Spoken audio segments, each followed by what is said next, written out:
아니, 이게 내 방이라고?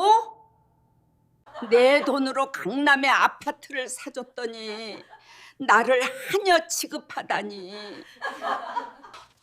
어머니, 잘못했어요. 엄마 잘못했어요. 이건 내 몸에 손때값이다.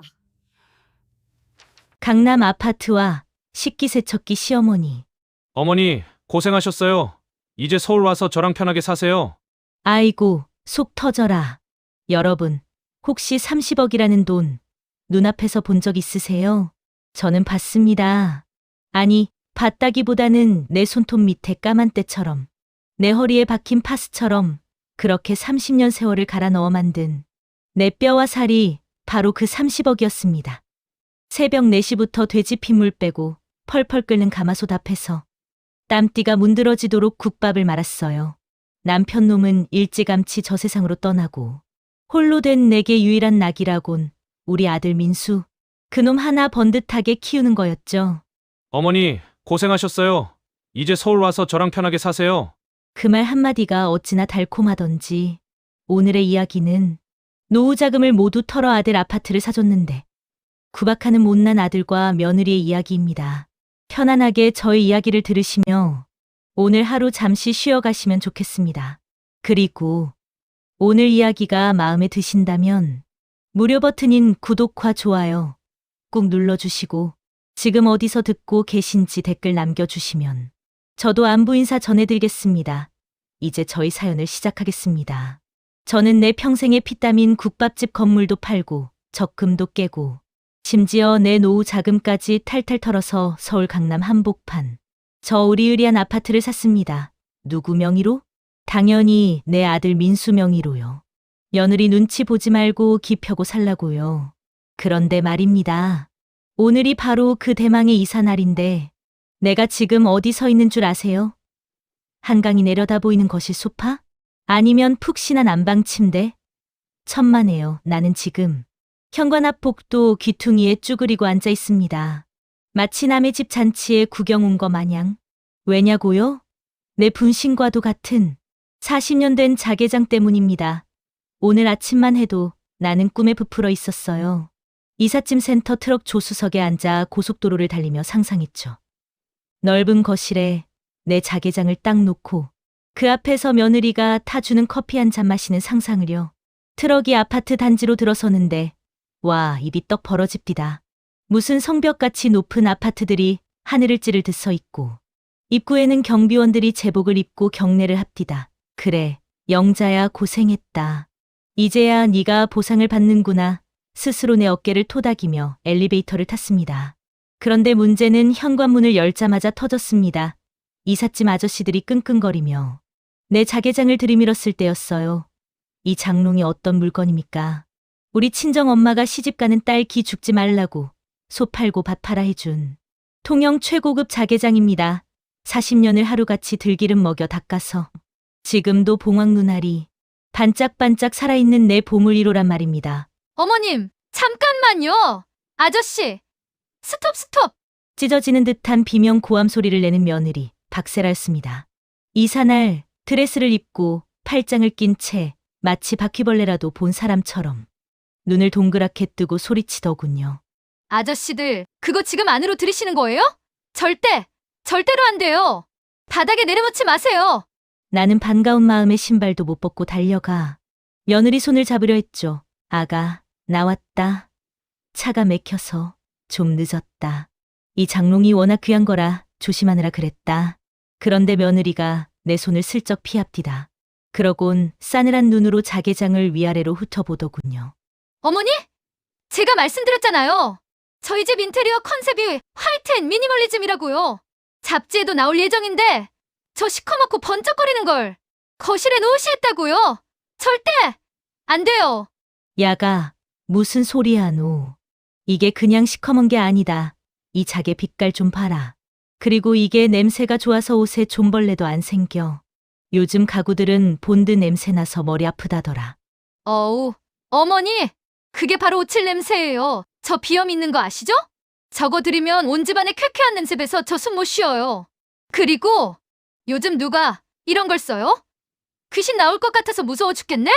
귀신이라니? 조상님 덕에 그리고 니 시애미가 국밥 팔아모은 돈 덕에 이런 집에서 사는 건데 귀신이라니요. 억장이 무너져서 아들을 찾았습니다. 민수야? 민수 어딨노? 니 마누라가 내 혼수 장롱 갖다 버리란다. 니가 말 좀 해봐라. 안방에서 부스스하게 나온 우리 아들 민수 내 편 들어주겠지 싶었는데 이놈이 가만히 하는 말이 더 가관입니다. 아, 엄마. 세라가 좀 예민하잖아. 그리고 솔직히 저거 너무 크긴 해. 요즘 강남 아파트에 저런 거 들어오면 집 좁아 보이고 답답해. 그냥 버려, 엄마. 옷은 붙박이장에 넣으면 되잖아. 뭐 버려? 이게 얼마짜린 줄 알고 버리라 카나? 네가 어릴 때 여기서 숨바꼭질도 하고 네 장난감 숨겨놓던 그 장롱이잖니?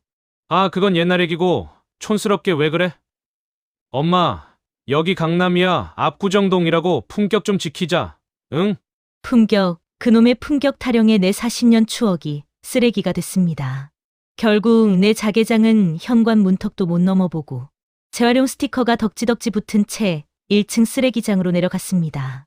엘리베이터 문이 닫히는데 자개장에 새겨진 봉황 2마리가 나를 보며 피눈물을 흘리는 것 같더군요. 주인님, 나를 버리지 마소. 우리가 함께한 세월이 얼만데. 가슴 한구석이 뻥 뚫린 채 현관에 들어서는데 바닥이 어찌나 반질반질한지 양말 신은 발이 쭉 미끄러집디다. 그래요. 30억짜리 대리석 바닥 참 차갑더군요. 마치 며느리의 눈빛처럼 아들의 외면처럼 시리도록 차가웠습니다. 그렇게 빈손으로 거실에 들어섰습니다. 하얗다 못해 눈이 시린 거실 벽도 하얗고 소파도 하얗고 바닥도 하얗고 사람이 사는 집이 아니라 무슨 병원 수술실 같았습니다. 나는 주섬주섬 보따리를 풀었습니다. 아가, 빈손으로 오기 뭐해서 내가 좀 싸왔다. 니들 좋아하는 고들빼기 김치랑 갈치 속젓. 그리고 내가 직접 띄운 청국장이다. 민수가 어릴 때 환장하고 먹던 거요. 보따리를 풀자마자 구수한 냄새가 확 퍼지는데 며느리가 기겁을 하며 공기청정기를 강으로 돌리더군요. 윙윙 거리는 기계 소리가 내 목소리를 덮어버릴 기세였습니다. 아, 어머니, 이 냄새, 머리 아파. 며느리는 코를 막고 손부채질을 해대며 내 쪽으로는 오지도 않았습니다. 야야, 사람 사는 냄새가 다 이렇지. 냉장고 어딨냐? 내가 정리해 줄게. 내가 신발을 벗고 주방으로 가려는데 며느리가 날카롭게 소리쳤습니다. 어머니, 잠깐만요. 그 음식들 냉장고에 못 넣어요. 엥? 김치를 냉장고에 안 넣으면 어디다 넣냐? 쉬어빠지라고? 저희 냉장고는 비스포크 빌트인이라 김치 냄새 배는 거 싫어서 밀폐 용기에 완벽하게 포장된 거 아니면 안 넣어요. 특히 그거면 비닐봉지. 저거 절대 금지예요. 국물 흐르면 그거 누가 닦아요? 저 손목 터널 증후군 있어서 걸레질 못해요. 야야, 비닐봉지를 2번, 3번 꽁꽁 묶어서 흐를 일이 없다. 정 안 되면 김치 냉장고에 넣으면 되지 않나? 그러자 며느리가 소파 위를 가리키더군요. 거기엔 털을 솜사탕처럼 예쁘게 깎은 하얀 푸들 한 마리가 상전처럼 앉아 있었습니다. 김치 냉장고에는 우리 루이 수제 간식이랑 와인 들어있어요. 루이가 후각이 예민해서 김치 냄새 맡으면 스트레스 받아서 밥을 안 먹어요. 루이, 걔 이름이 루이랍니다. 뭐 개새끼 밥 때문에 시애미가 싸온 김치를 못 넣는다? 야, 민수야. 네가 환장하던 갈치 속젓이다. 이것도 걔 때문에 버려야 되냐? 아들을 쳐다봤지만 아들은 스마트폰만 들여다보며 건성으로 대답합디다. 아, 엄마. 솔직히 갈치 속젓 냄새 너무 심해.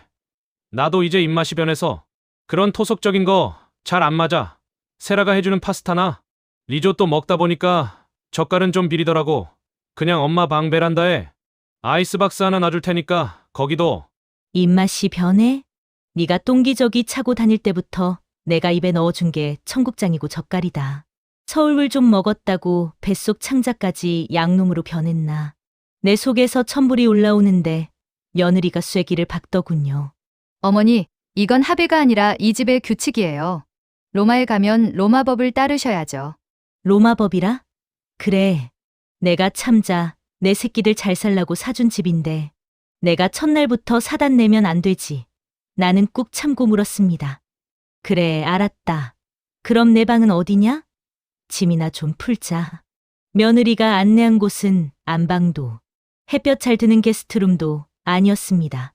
부엌 바로 옆. 원래는 다용도실이나 창고로 쓰였을 법한 비좁은 방, 창문은 손바닥만 하고, 바로 밖에는 에어컨 실외기가 윙윙거리며 돌아가는 그런 방이었습니다. 자, 여기가 어머니 방이에요. 아늑하죠? 나는 내 눈을 의심했습니다. 여기가 내 방이라고? 저기 건너편에 햇볕 잘 드는 큰 방 비어 있던데, 아까 보니까 침대도 있고 좋더구먼. 아, 그 방은 제 홈 트레이닝 룸이에요. 제가 필라테스를 안 하면. 허리가 아파서요. 그리고 저쪽 방은 민수 씨 서재고요. 요즘 남편들 자기만의 공간 없으면 우울증 걸려요. 어머니는 이 방이 주방이랑 제일 가깝잖아요. 밤에 물 드시러 나오실 때. 동선 짧아서 좋으실 거예요. 노인 낙상 사고가 얼마나 무서운데요. 동선? 낙상 사고? 말은 번지르르 하지만 결국 나를 부엌대기 취급하겠다는 소리 아닙니까? 아니, 침대도 없이 이 맨바닥에서 자라고? 밖에 실외기 소리가 저렇게 시끄러운데? 어머니 침대 생활 안 해보셨잖아요. 허리에는 온돌이 최고래요. 여기 보일러 빵빵하게 틀어드릴게요. 그리고 소음은 제가 노이즈 캔슬링 이어폰 하나 사드릴게요. 그거 끼면 절간처럼 조용해요. 기가 막혀서 말이 안 나옵니다. 내가 30억을 줬는데 돌아온 건 창고방의 귀마개라니요. 주저앉아 펑펑 울고 싶었지만 뱃속 거지란 놈은 눈치도 없이 꼬르륵 소리를 냅니다. 그래, 금강산도 식후경이고 싸움도 밥심이다. 밥이라도 먹고 따지자 싶어 주방으로 나갔습니다. 그런데 식탁을 보니 또 기가 찹니다. 식탁이 작아 딱 2개뿐인 겁니다. 아가, 식탁이 작아 왜 2개밖에 없냐? 내 의자는? 며느리가 안방 문을 빼꼼 열고 말합니다. 아, 어머니, 저희 식탁 의자는 신혼 때 산 2인용 세트라서요. 어머니 의자는 해외 직구로 주문했는데 배송이 1달 걸려요. 불편하시더라도 당분간은 아일랜드 식탁에서 서서 드시는 게 어떠세요? 요즘 서서 먹는 게 소화도 잘 되고 트렌드래요. 스탠딩 다이닝이라고 하죠. 스탠딩 다이닝? 서서 밥 처먹는 게 트렌드라고? 그럼 니들은? 저희는 부부잖아요. 오붓하게 대화도 해야 하고. 어머니 끼시면 좀 대화 주제도 안 맞고 괜히 어색하잖아요. 그냥 편하게 드세요. 쾅 안방 문이 닫혔습니다. 나는 텅 빈 주방에 홀로 남겨졌습니다. 찬장을 열어보니 그릇들은 죄다 손 닿지 않는 높은 곳에 있거나 잠겨 있고, 아래 서랍을 열어보니 배달 음식 먹고 씻어둔 플라스틱 용기들이 수북하더군요. 그 중에서 단무지라고 적힌 작은 용기 하나를 꺼냈습니다.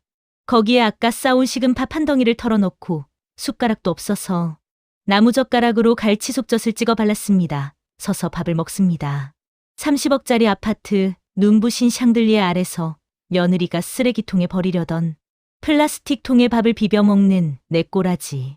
목구멍으로 밥이 넘어가는 게 아니라 돌덩이가 넘어가는 것 같았습니다. 눈물이 핑 돌아서 앞이 흐릿해지는데 문득 그런 생각이 들더군요. 내가 왜 이러고 있지? 내가 죄인인가? 내 돈 주고 내가 집 샀는데 왜 내가 죄인처럼 이러고 있어? 눈물이 쏙 들어가더군요. 대신 뱃속 깊은 곳에서 뜨거운 국밥 국물 같은 것이 울컥 올라왔습니다. 분노, 그래요. 아주 시뻘건 분노였습니다. 나는 꾸역꾸역 밥을 씹어 삼켰습니다. 이 밥을 먹어야 힘을 쓰니까요. 그때 변호사 양반이 했던 말이 스쳐 지나갔습니다. 여사님, 사람 일 모르는 겁니다. 이거 하나 써두세요. 안전장치라고 생각하시고요. 그때는 콧방귀를 뀌며 받아뒀던 그 서류 한 장. 내 짐가방 깊숙한 곳. 며느리가 냄새 난다고 베란다에 던져놓으라 했던 그 낡은 가방 속에 들어있는 그것. 나는 밥을 다 먹고 빈 플라스틱 용기를 내려다봤습니다. 그리고 결심했습니다. 박세라, 네가 날 식기세척기 취급을 해? 오냐. 내가 오늘부터 제대로 돌아가 주마. 근데 잘 알아둬라. 이 세척기는 말이다. 그릇만 닦는 게 아니야. 묵은 때, 기름때, 그리고 사람 냄새 안 나는 니들의 그 더러운 속물 근성까지. 아주 박박 문질러서 벗겨내 줄 테니까. 나는 일부러 손에 힘을 풀었습니다. 플라스틱 용기였지만 그 안에 있던 젓갈, 그릇과 물컵을 바닥에 내동댕이 쳤습니다. 하얀 대리석 바닥에 시뻘건 갈치 속젓. 국물이 쫙 튀었습니다. 마치 핏자국처럼 선명하게. 아이고, 내 손이 미끄러졌네. 나는 동네가 떠나가라 소리를 질렀습니다. 세라야, 큰일 났다. 네가 아끼는 그 대리석 바닥에 시뻘건 젓갈 국물이 튀었네. 아이고, 이를 어째. 냄새가 진동을 하네. 얼른 나와서 닦아라. 나는 허리가 아파서 못 닦겠다. 그러자 안방에서는 야! 하는 비명 소리가 들려왔습니다. 방문을 박차고 뛰어나오는 며느리의 일그러진 얼굴을 보니 10년 묵은 체증이 아주 조금 요만큼 내려가는 것 같더군요. 그래요, 이제 시작입니다. 강남 아파트 전쟁, 식기세척기의 반란, 어디 누가 이기나 한번 해봅시다. 내 인생 65세, 오늘 다시 태어났습니다. 도끼를 품은 강남 할매로 말이죠. 기대해라, 며느리야. 내일 아침 밥상엔 청국장보다 더 구수한 시어머니표, 참교육이 올라갈 테니까. 여러분, 잠이 보약이라는 옛말 있죠? 그거 다 등 따시고 배부른 사람들 얘기입디다. 내 생애 가장 비싼 집, 30억짜리 아파트에서의 첫날 밤. 저는 뜬 눈으로 밤을 지새웠습니다. 왜냐고요? 내 방이라고 내어준 그 부엌 옆쪽 방. 거기 실외기 소리가 정말이지. 탱크 지나가는 소리 같습니다. 웅웅거리는 기계 소리가 꼭 내 귀에 대고 나가라 나가라 주문을 외우는 것 같아서 이불을 머리끝까지 뒤집었었는데도 심장이 벌렁거려 잠이 와야죠. 게다가 보일러는 또 어찌나 빵빵하게 틀어놨는지 바닥이 절절 끓다 못해 살이 익는 줄 알았습니다. 어머니 찜질방 좋아하시잖아요. 며느리의 그 상냥한 목소리가 귓가에 맴도는데 이게 효도인지 고문인지 분간이 안 갑디다. 목이 말라 물 한 모금 마시러 나가려다 문고리를 잡고 멈칫했습니다. 거실에서 들려오는 아들 내외의 웃음소리. 자기야, 오늘 어머니 표정 봤어? 자개당 버릴 때 진짜 웃기지 않았어? 그러게. 엄마도 참 눈치가 없어. 강남 스타일 좀 배우라 그래. 내 아들 목소리였습니다. 내 배 아파나. 내 전물력 키운 그놈이 지 마누라 앞에서 나를 비웃음거리로 씹고 있더란 말입니다. 그 순간 목마름도 사라지고 잠도 달아나고 오로지 가슴 속에 검은 숫덩이 하나가 턱하니 들어앉은 것 같았습니다. 그렇게 뜬 눈으로 맞이한 아침. 그래도 어미라고 새벽 6시가 되니 몸이 먼저 반응합디다. 애들 밥은 먹여 보내야지. 국밥집 30년 습관이 참 무섭죠? 나는 조용히 방문을 열고 주방으로 나갔습니다. 어제 며느리가 냉장고 냄새 밴다며 기겁을 했던 그 갈치 속젓과 된장을 꺼내 보글보글 찌개를 끓이기 시작했습니다. 구수한 된장 냄새가 온 집안에 퍼지기 시작하니 그제야 이 낯선 감옥이 사람 사는 집 같더군요. 갓 지은 밥 냄새, 보글거리는 뚝배기 소리. 이게 행복 아니겠습니까? 그런데 그 행복은 딱 10분 천하였습니다. 어머니! 며느리가 머리에 헤어롤을 감은 채 뛰쳐나왔습니다.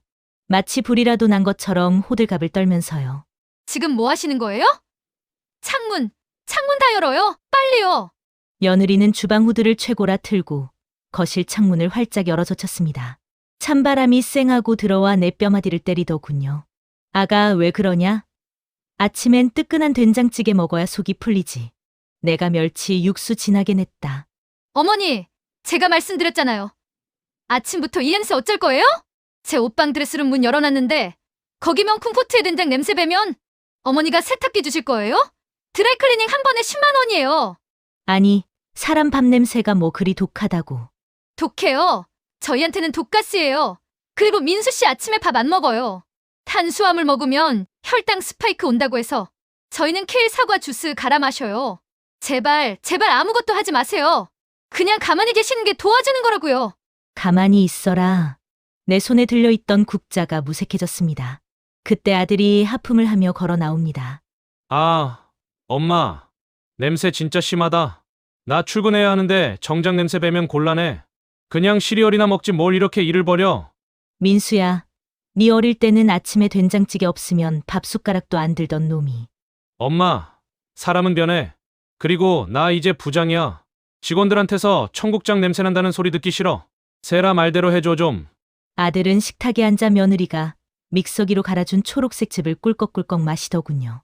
내가 끓인 김이 모락모락 나는 된장찌개는 싱크대 구석으로 밀려났습니다. 마치 나처럼요. 나는 알았습니다. 이 집에서 나는 어머니가 아니라 제거해야 할 냄새이자 처리 곤란한 구시대의 유물이라는 것을요. 그렇게 나의 첫 아침 식사는 며느리가 먹다 남긴 사과 껍질과 식은 된장찌개를 개수대 앞에서 서서 먹는 것으로 끝났습니다. 목구멍으로 밥이 넘어가는지 서러움이 넘어가는지 모른 채 말이죠. 하지만 진짜 지옥은 저녁 식사 시간이었습니다. 낮 내내 며느리는 친구들과 통화하며 깔깔거리고 백화점 쇼핑을 다녀온다며 나갔다 오더군요. 나는 그 넓은 집에서 로봇 청소기가 내 발을 치고 지나가면 아이고 미안하다 사과하며 쫓겨다녔습니다. 소파에 앉으려니 하얀 가죽대 탈까봐 겁나고 식탁에 앉으려니 의자가 없고 결국 내 방, 그 창고 같은 방에 쭈그리고 앉아 스마트폰으로 무료 급식소를 검색하다가 잠이 들 뻔했지요. 저녁 6시쯤 되니 며느리가 주방에서 분주합니다. 치익 하고 고기 굽는 소리가 나고 고소한 버터 냄새와 향긋한 허브 냄새가 진동을 합디다. 순간 내 뱃속 거지가 눈치 없이 요동을 칩니다. 그래, 아침엔 내가 실수했으니 저녁에 만난 거 주려나 보다. 그래도 며느리라고 시엠이 챙기네. 나는 슬그머니 주방으로 나갔습니다. 아가, 냄새가 좋다. 오늘 무슨 날이냐? 아, 어머니 나오셨어요? 오늘 민수 씨 승진 심사 통과한 날이라서요. 축하 파티 좀 하려고요. 식탁을 보니 눈이 휘둥그레집니다.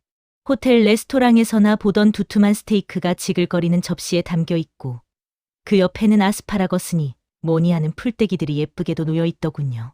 와인 잔 2개가 반짝거리고 촛불까지 켜져 있었습니다. 나는 침을 꼴깍 삼키며 물었습니다. 아이고, 만나겠다. 그럼 내 자리는 어디고? 숟가락이랑 젓가락 좀 놓으랴?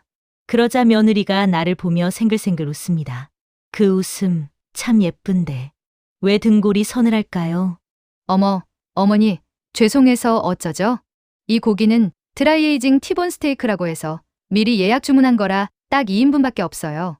그리고 어머니, 며느리는 짐짓 걱정스러운 표정을 지으며 내 손을 잡습니다. 제가 의학 기사 찾아봤는데요. 60대 이상 노인분들한테 적색육. 그러니까 이런 소고기가 정말 안 좋대요. 소화도 안 되고 대장암 유발 확률이 3배나 높대요. 게다가 어머니 고지혈증 경계 단계라고 하셨잖아요. 제가 어머니 건강 생각해서 어머니 식단은 따로 준비했어요. 건강. 그놈의 건강 타령. 귀에 못이 박히도록 들은 그 핑계. 따로 준비했다니. 그게 뭔데? 며느리는 냉장고에서 밀폐 용기 하나를 꺼냅니다. 뚜껑을 여니 허연 죽 같은 것이 들어 있습니다. 이거 오트밀이에요. 귀리죽이요. 이게 혈관 청소에 그렇게 좋대요.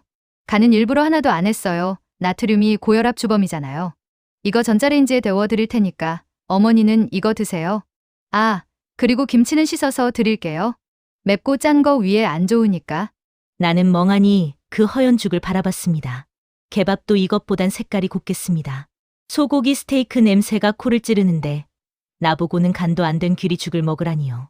그것도 건강을 위해서. 아가, 나 아직 이빨 튼튼하다. 고기 씹을 수 있어. 그리고 나 고기 좋아한다. 니들도 알잖아. 이때 퇴근한 민수가 들어옵니다. 와, 냄새 죽이는데. 자기야, 오늘 뭐야? 티본이야?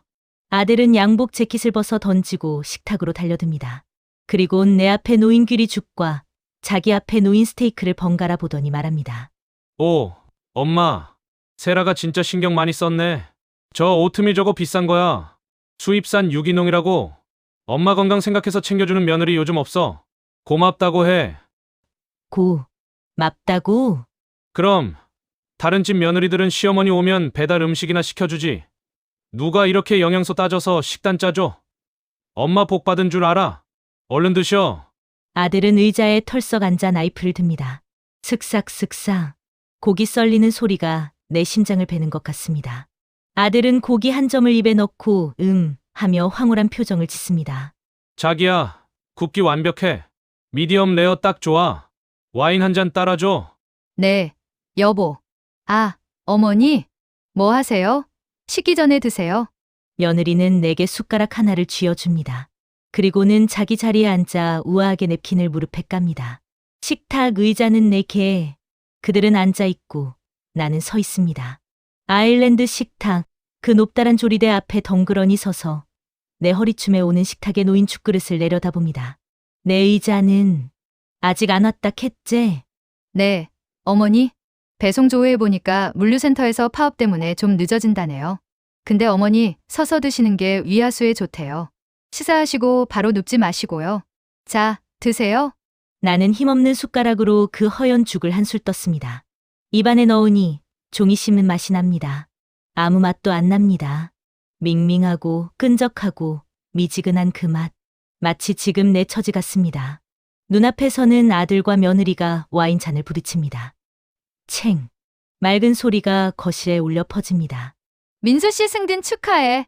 역시 내 남편이야. 다 자기가 내조 잘해준 덕분이지. 사랑해. 이 은혜도 모르고 감사할 줄도 모르는 것들이 서로의 눈을 바라보며 웃습니다. 그 사이에 서 있는 나, 오영자라는 존재는 완벽하게 지워졌습니다. 투명 인간. 아니, 투명 인간이면 차라리 낫게요? 나는 그들의 완벽한 그림을 망치는 얼룩이었습니다. 그들이 씹는 고기의 육즙이 터질 때마다 내 속에서는 피눈물이 터졌습니다. 순간 욱하는 마음에 숟가락을 집어 던지고 싶었습니다. 이놈들아, 내가 사준 집이다. 이 식탁, 이 조명, 니들 입에 들어가는 그 고기, 다 내 돈이다. 소리치고 싶었습니다. 상을 엎어버리고 저 와인 잔을 벽에 던져버리고 싶었습니다. 하지만 나는 숟가락을 꽉 쥐었습니다. 손가락 관절이 하얗게 질리도록. 왜냐고요? 여기서 내가 난동을 부리면 그들은 기다렸다는 듯이 말할 겁니다. 거봐, 어머니 치매기 있다니까. 감정 조절이 안 되시네. 요양병원 알아봐야겠어. 그 꼴을 당하기 싫어서 나는 참았습니다. 그리고 다짐했습니다. 그래, 먹자. 먹어서 살아남아라, 영자야. 네가 여기서 굶어 죽으면 전염만 좋은 일 시키는 거다. 나는 오트밀 죽을 마시듯 삼켰습니다. 씹을 것도 없었으니까요. 그 모습을 힐끔 본 며느리가 말합니다. 어머, 어머니? 입맛에 맞으시나 봐요? 벌써 다 드셨네. 역시 제가 메뉴 선정 잘했다니까. 더 드릴까요? 아, 아니다. 과식은 금물이죠. 딱 그 정도가 정량이에요. 아니, 됐다. 배부르다. 그럼 어머니 다 드셨으면 저기 싱크대 정리 좀 부탁드려도 될까요? 저희는 와인 마시면서 이야기 좀 나누려고요. 스테이크 기름 붓기 전에 닦아주시면 감사해요. 끼 세척기 돌리지 마시고 손설거지로 해주세요. 저 그릇 금태 두른 거라 기계 넣으면 벗겨지거든요. 아시죠? 손설거지. 기름 묻은 프라이팬과 핏물 묻은 접시들. 지들은 우아하게 와인을 마시고 나는 고무장갑을 낍니다. 달그락거리는 설거지 소리가 그들의 대화 소리에 묻힙니다. 자기야, 이번 주말에 골프 갈까? 좋지? 아, 근데 엄마는 어떡해? 어머니? 집에 계시라고 해. 어차피 나가시면 다리 아프다고 하실 텐데. 넷플릭스 틀어드리면 좋아하실 거야. 하긴, 그래. 내 등 뒤에서 들리는 저 소리들. 수세미를 쥔 내 손에 힘이 들어갑니다. 뽀드득, 뽀드득. 그릇을 닦는 게 아니라 저들의 뻔뻔한 낯짝을 닦아내고 싶었습니다. 설거지를 마친 나는 도망치듯 내 방으로 들어왔습니다. 어머니, 안녕히 주무세요. 불 끄고 주무세요. 전기세 나와요. 며느리의 상냥한 끝인사가 비수처럼 꽂힙니다. 방문에 등을 기대고 주저앉았습니다. 어두컴컴한 방, 실외기 돌아가는 소리만 요란한 방. 배가 너무 고팠습니다. 아까 먹은 죽은 배 속에서 흔적도 없이 사라졌습니다. 스테이크 냄새가 옷에 배어 숨을 쉴 때마다 배고픔이 사무쳤습니다. 나는 가방을 뒤졌습니다. 짐 쌀 때 혹시나 해서 넣어둔 게 있었습니다. 구석에 처박혀 찌그러진 초코파이 하나. 국밥집 할 때 당 떨어지면 몰래 하나씩 까먹던 그 놈입니다. 부스럭거리는 소리가 밖으로 새어나갈까봐 이불을 뒤집어 쓰고 조심조심 봉지를 깠습니다. 한 입 빼어 무는데 달디 답니다. 너무 달아서 눈물이 왈칵 쏟아집니다. 초코파이 뭉개진 빵 부스러기가 목구멍을 타고 넘어가는데 꼭 모래알을 삼키는 것 같습니다. 30억을 쓰고 초코파이 하나를 이불 속에서 훔쳐먹는 내 인생. 이게 뭔가요? 도대체 어디서부터 잘못된 건가요? 어둠 속에서 나는 우물거리며 생각했습니다. 오늘 내가 삼킨 건 찬밥도 귀리죽도 초코파이도 아니다. 나는 오늘 모멸감을 삼켰다. 그리고 이 모멸감은 내 뱃속에서 아주 단단한 독이 되어 차곡차곡 쌓일 것이다. 민수야, 세라야. 니들이 모르는 게 하나 있다. 나는 30년 동안 뜨거운 불 앞에서 칼을 잡고 고기를 썰던 여자다. 니들이 주는 대로 받아먹고 얌전히 죽어주는 노인네가 아니란 말이다. 어디 한번 끝까지 가보자. 누가 이 집의 진짜 주인인지 내가 똑똑히 가르쳐주마. 마지막 남은 초코파이 한 조각을 입에 넣었습니다. 그리고 꿀꺽 삼켰습니다. 마치 사약을 마시는 장희빈처럼 비장하게. 내일은 내일의 태양이 뜰 것이고 나는 더 이상 착한 시어머니 코스프레는 하지 않을 겁니다. 그때 방문 틈으로 며느리의 목소리가 들려왔습니다. 자기야. 근데 어머니 통장 비밀번호 알아? 어머니가 돈 관리 잘 못하실 텐데 우리가 맡아드려야 하지 않을까? 아, 이것이 이제 내 목숨줄까지 노리는구나. 어둠 속에서 내 눈이 번쩍 뜨였습니다. 전쟁은 이미 시작되었습니다. 그런데 여러분, 혹시 코스프레라고 아십니까? 젊은 애들이 만화 주인공 옷 입고 흉내내는 거 말입니다. 나는 내 나이 65세, 내 집 안방도 아니고 부엌 구석에서 생전 처음 보는 코스프레를 하게 될 줄은 꿈에도 몰랐습니다. 그것도 아주 굴욕적이고 해괴망측한 옷을 입고서 말이죠. 사건은 이사 온 지 딱 3일째 되는 날, 며느리 박세라의 통보로 시작됐습니다. 아침부터 집안이 아주 난리법석이었습니다. 며느리는 새벽부터 출장 뷔페니 뭐니 전화를 돌리고 꽃꽂이를 한답시고 식탁을 온통 풀밭으로 만들어 놓고 있더군요. 아가, 오늘 무슨 날이냐? 뭔 꽃을 이래 많이 사왔노? 어머니, 오늘 제 청담동 브런치 클럽 멤버들 오기로 했잖아요. 저번에 말씀드렸는데 잊으셨어요? 청담동 브런치 클럽. 이름 한번 거창합니다. 그냥 밥 먹고 수다 떠는 개모임 주제에 무슨 사교 클럽이라도 되는 양 유세를 떱니다. 아, 그래? 그럼 나는 방에 들어가 있을까? 친구들끼리 편하게 놀아라. 나는 눈치껏 빠져주려 했습니다. 솔직히 말하면 그 콧대 높은 젊은 여자들 사이에 껴서 눈칫밥 먹느니 내 좁은 방에서 트로트나 듣는 게 속 편할 것 같았거든요. 그런데 며느리가 나를 위아래로 훑어보더니 입가에 묘한 미소를 띠더군요. 어머니, 방에 계시면 답답하시잖아요. 그리고 오늘 손님이 5명이라 일손도 부족하고 어머니가 좀 도와주시면 안 될까요? 도와달라. 며느리 입에서 처음 나온 부탁이었습니다. 나는 순간 마음이 약해졌습니다. 그래, 아무리 미운 털 박힌 시어머니라도 손님 치르는 날엔 팔 걷어붙이고 돕는 게 우리네 정서 아니겠습니까? 오냐, 그래. 내가 뭐 하면 되노? 과일 깎고 설거지하면 되나? 네, 맞아요. 역시 어머니랄 게 없어요. 아, 근데 어머니? 그 옷은 좀 그렇다. 며느리는 내 꽃무늬 몸빼 바지를 보며 인상을 찌푸립니다. 왜? 편하고 좋구먼. 일할 땐 이게 최고다. 아니에요.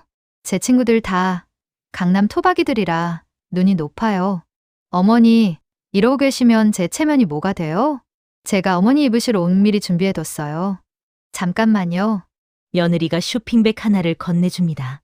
나는 아이고, 그래도 시엠이 옷 한 벌 사주나 보다 하고 내심 기대하며 받아들었습니다. 그런데 쇼핑백을 열어본 순간 나는 내 눈을 의심했습니다. 그 안에는 까만 원피스와 하얀 앞치마, 그리고 머리에 쓰는 하얀 레이스 2건이 들어있었습니다. 네, 맞습니다. TV 드라마에서나 보던 부잣집 하녀 혹은 메이드 복장이었습니다. 아가, 이게 뭐냐? 어때요? 깔끔하죠? 요즘 VIP 가사 도우미들은 다 이렇게 입어요. 호텔식 서비스 느낌 나게요? 가사, 도우미? 네. 솔직히 말씀드릴게요. 제 친구들한테 시어머니랑 같이 산다고 하면 저 무능력하다고 놀림받아요. 요즘 시집살이하는 며느리가 어디 있어요? 다 분가하지. 그래서 오늘만, 딱 오늘만 어머니가 그냥 저희 집 도와주시는 이모님인 착해두시면 안 돼요. 네. 나는 손을 부들부들 떨었습니다. 내 아들 명의로 된 30억짜리 아파트. 그 돈을 대준 게 바로 나 오영자입니다.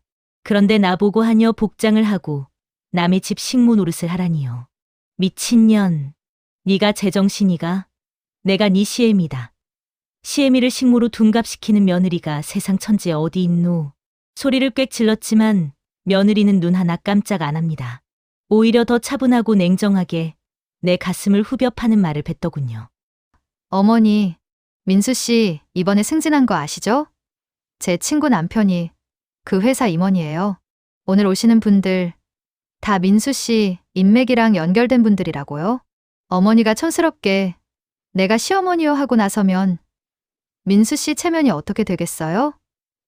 아, 김 부장네 어머니 수준이 좀 이런 소리 듣게 하고 싶으세요? 아들, 그놈의 아들. 내 약점을 너무나 잘 아는 며느리였습니다. 민수 앞길 막는다는 소리에 나는 억장이 무너지면서도 입을 다물 수밖에 없었습니다. 결국 나는 그 굴욕적인 옷을 받아들고 화장실로 들어갔습니다. 거울 속에 비친 내 모습, 검은색 유니폼에 하얀 앞치마를 두르고 머리에는 우스꽝스러운 레이스 두건을 쓴 쭈글쭈글한 노인네. 국밥집 사장 우영자는 온데간데 없고 강남 아파트에 늙은 하녀 하나가 서 있었습니다. 눈물이 핑 돌았지만 찬물로 세수를 하며 삼켰습니다. 그래, 오늘만이다. 오늘만 참자. 내 새끼 민수를 위해서. 잠시 후 초인종 소리가 요란하게 울렸습니다. 띵동, 띵동. 어머, 왔나봐요. 이모님, 빨리 문 열어드려요. 며느리의 호칭이 순식간에 어머니에서 이모님으로 바뀌더군요. 나는 현관으로 나가 문을 열었습니다. 화려한 옷을 입고 명품 가방을 든 여자 5명이 우르르 들어왔습니다. 향수 냄새가 어찌나 독한지 코가 찡했습니다. 어머, 세라야. 집 너무 좋다. 뷰가 장난 아닌데. 인테리어 진짜 미니멀하다. 딱 내 스타일이야. 자개장 같은 거 없어서 너무 세련됐다. 하하. 자기들끼리 호흡 깔깔 떠들며 들어오는데 그중 한 여자가 나를 힐끔 봅니다. 어머, 이모님 새로 오셨어? 인상이 참 좋으시네. 우리 집 이모님은 너무 젊어서 뺀질거리는데? 역시 연륜이 있어 보여. 그러자 며느리가 내 등 뒤에서 꼬집으며 속삭입니다. 인사하세요. 90도로. 나는 굴욕감을 씹어 삼키며 허리를 숙였습니다. 어서 오세요. 사모님들. 내 입에서 나온 사모님 소리가 내 혀를 깨무는 것 같았습니다. 그들은 나를 본체만 체하며 거실 소파에 앉았고 나는 주방으로 들어가 커피를 내리고 과일을 깎기 시작했습니다. 거실에서는 내 이야기는 하나도 없고 오로지 집 자랑, 남편 자랑, 자식 자랑뿐이었습니다. 세라야, 이 집 시댁에서 해줬다며. 시어머니가 돈 좀 있으신가 봐. 한 친구가 묻자 나는 귀를 쫑긋 세웠습니다. 그래도 돈 대준 시어머니 자랑은 좀 하겠지 싶어서요. 아, 뭐 조금 보태주셨어. 근데 거의 다 우리 대출이야? 그리고 시골분이라 취향이 너무 안 맞아서 내가 인테리어 싹 다 다시 했잖아. 돈만 주시고 간섭은 안 하시기로 각서 썼어. 어머, 쿨하시다. 세상에 그런 시어머니가 어디 있어. 복 받았다 얘. 우리 시어머니는 냉장고 검사까지 하는데. 그러게. 시어머니는 그냥 돈 주면 빠져주는 게 최고의 미덕이지. 자기들끼리 킬킬거리며 웃는데 나는 쥐고 있던 칼자루를 꽉 쥐었습니다. 사과는 다 뭉개지고 배는 껍질이 두껍게 깎였습니다. 돈만 주면 빠져주는 게 미덕이라. 나는 그들에게 물주도 가족도 아닌 그저 ATM 기계였던 겁니다. 이모님, 여기 커피 리필이요. 아, 그리고 얼음 많이. 네, 갑니다요. 나는 쟁반을 들고 거실로 나갔습니다. 무릎이 시큰거리고 허리가 끊어질 것 같았지만 며느리의 눈초리가 무서워 억지로 미소를 지었습니다. 그때였습니다. 깍, 루이, 너무 귀여워. 소파 밑에서 며느리에게 루이가 튀어나왔습니다. 친구들은 걔를 안고 뽀뽀하고 난리가 났습니다. 어머, 얘 털 윤기 좀 봐. 뭐 먹여? 얘, 한우 투블란 먹잖아. 사료도 유기농이고 입이 얼마나 고급인지 몰라? 며느리는 냉장고에서 뭔가를 꺼내왔습니다. 마블링이 촘촘하게 박힌 최고급 한우 살치살이었습니다. 나는 침을 꼴깍 삼켰습니다. 내 돈 주고 산 고기지만 나는 구경도 못 해본 그 고기. 자, 루이 맘마 먹자. 며느리는 그 비싼 고기를 팬에 살짝 구워 예쁜 그릇에 담아 걔에게 줬습니다. 루이는 꼬리를 흔들며 고기를 허겁지겁 먹더군요. 어머, 잘 먹네. 역시 개팔자가 상팔자야. 우리 남편보다 더 좋은 거 먹네. 후호. 며느리 친구들이 웃고 떠드는 사이 내 배에서는 꼬르륵 소리가 천둥처럼 울렸습니다. 아침도 굶고 점심때까지 서서 일만 했으니 오죽하겠습니까? 나는 며느리 눈치를 보며 부엌 구석으로 갔습니다. 아가, 나도 배가 좀 고픈데 밥 좀 다오. 며느리는 친구들 눈을 피해 주방으로 쏙 들어오더니 싱크대 위에 놓인 접시 하나를 턱하니 가리킵니다. 어머니, 지금 밥 새로 할 시간 없어요. 저거 드세요. 그 접시에는 아까 루이가 먹다 남긴 침이 흥건하게 묻은 고기 2점과 친구들이 먹다 남긴 샌드위치 끄트머리, 그리고 식어 빠진 감자튀김 몇 개가 놓여 있었습니다. 이걸 먹으라고? 걔가 먹던 걸? 어머, 루이 입이 얼마나 깨끗한데요? 스케일링도 주기적으로 해요. 그리고 저 고기 100g에 3만 원짜리예요. 아까워서 버리기 뭐 했는데 어머니가 드시면 딱이네. 음식물 쓰레기 줄이고 좋잖아요. 얼른 드세요. 친구들 부르기 전에. 며느리는 휙 돌아서 나가버렸습니다. 나는 멍하니 그 접시를 내려다봤습니다. 개가 핥아서 번들거리는 고기 조각. 내 인생 65년, 산전수전 다 겪었다고 자부했지만 며느리에게 잔반 처리기 취급, 아니 개보다 못한 존재 취급을 받을 줄은 몰랐습니다. 눈물이 뚝뚝 떨어져 접시 위로 떨어졌습니다. 이걸 먹어야 하나, 말아야 하나. 배는 고픈데 속에서는 피가 거꾸로 솟았습니다. 그때 거실에서 큰 소리가 들렸습니다. 야, 박세라. 너 이 가방 샀어? 에르메스. 대박이다. 이거 웨이팅 1년 걸리는 거잖아. 호호. 남편이 승진 기념으로 사줬어? 무리 좀 했지. 에르메스. 몇 천만 원 한다는 그 가방. 내 돈으로 산 집에서 내 돈으로 산 고기를 걔한테 먹이고 내 아들이 번 돈으로 명품을 휘두르는 며느리. 그리고 부엌 구석에서 걔가 남긴 고기를 보며 우는 시어머니. 순간 내 머릿속에서 툭 하고 무언가가 끊어지는 소리가 들렸습니다. 이성, 인내심. 아니요. 호구의 사슬이 끊어지는 소리였습니다. 나는 눈물을 쓱 닦았습니다. 그리고 결심했습니다. 그래, 내가 이모님 해주마. 아주 비싸고 무섭고 성격 더러운 이모님이 뭔지 보여주마. 나는 주전자 가득 뜨거운 커피를 채웠습니다. 김이 모락모락 나는 아주 시커멓고 진한 커피를요. 그리고 쟁반을 들고 거실로 나갔습니다. 발걸음은 그 어느 때보다 가벼웠습니다. 커피 리필 왔습니다. 사모님들. 나는 짐짓 사람 좋은 웃음을 흘리며 다가갔습니다. 며느리의 친구 중 가장 목소리가 크고 얄미운 여자가 소파에 기대앉아 명품 가방을 무릎 위에 올려놓고 있더군요. 아까 나보고 이모님 인상이 좋다며 비아냥거렸던 그 여자입니다. 어머, 고마워요. 근데 이모님 손이 좀 떨리시네? 나이 드셔서 그런가? 아이고, 죄송합니다. 제가 요새 기력이 딸려서요. 밥을 제대로 못 얻어먹어서 그런가 봅니다. 네? 밥을 못 드셔요? 여자가 의아한 표정으로 웃는 순간 나는 발이 꼬인 척 비틀거렸습니다. 아이고. 뜨거운 커피가 담긴 주전자가 허공을 날았고 정확한 궤적을 그리며 여자의 무릎 위 그 귀하신 에르메스 가방 위로 쏟아졌습니다. 커먼 커피물이 베이지색 가죽 위로 폭포수처럼 흘러내렸습니다. 깍! 내 가방, 이거 얼마짜린데? 악! 거실은 순식간에 아수라장이 되었습니다. 여자는 펄쩍 뛰며 비명을 질렀고 며느리 세라는 얼굴이 사색이 되어 달려왔습니다. 야, 괜찮아? 어떡해? 어머니, 미쳤어요? 조심 좀 하시지. 며느리가 나에게 소리를 빽질렀습니다. 나는 바닥에 주저앉아 덜덜 떠는 연기를 시작했습니다. 아이고, 죄송합니다. 제가 눈이 침침해서 죽을 죄를 지었습니다. 아이고, 이걸 어째 비싼 거라던데. 나는 물걸레를 가져와 가방을 닦는 척하며 더 넓게 커피 얼룩을 문질러버렸습니다. 가죽이 커피를 쫙쫙 빨아먹더군요. 속이 다 시원했습니다. 아줌매, 미쳤어? 이러 닦으면 안 된다고. 아, 진짜 재수 온 붙었네. 야, 박세라, 너네 도우미 교육을 어떻게 시키는 거야? 당장 내보내. 이거 네가 변상해. 친구는 울고불고 난리가 났습니다. 며느리는 어쩔 줄 몰라 발을 동동 구르며 나를 노려봤습니다. 그 눈빛엔 두고 보자는 살기가 서려 있었지만 나는 멈추지 않았습니다. 소란스러운 틈을 타 나는 울고 있는 친구 옆으로 슬그머니 다가갔습니다.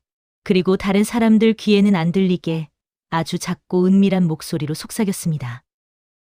저기요, 사모님. 제가 이런 말 안 하려고 했는데 사모님 남편분 말이에요. 성형외과 의사시죠?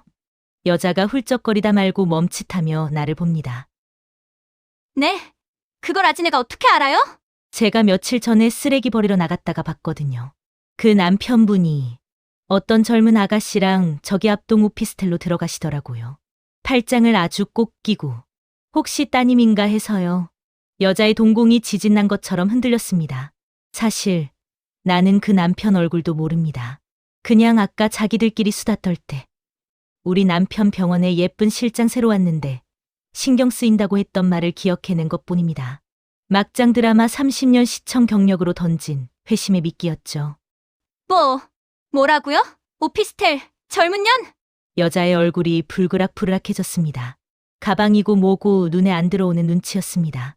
확실해요? 잘못 본 거 아니에요? 아이고, 제가 눈은 침침해도 남녀가 끌어안고 있는 건 기가 막히게 봅니다요.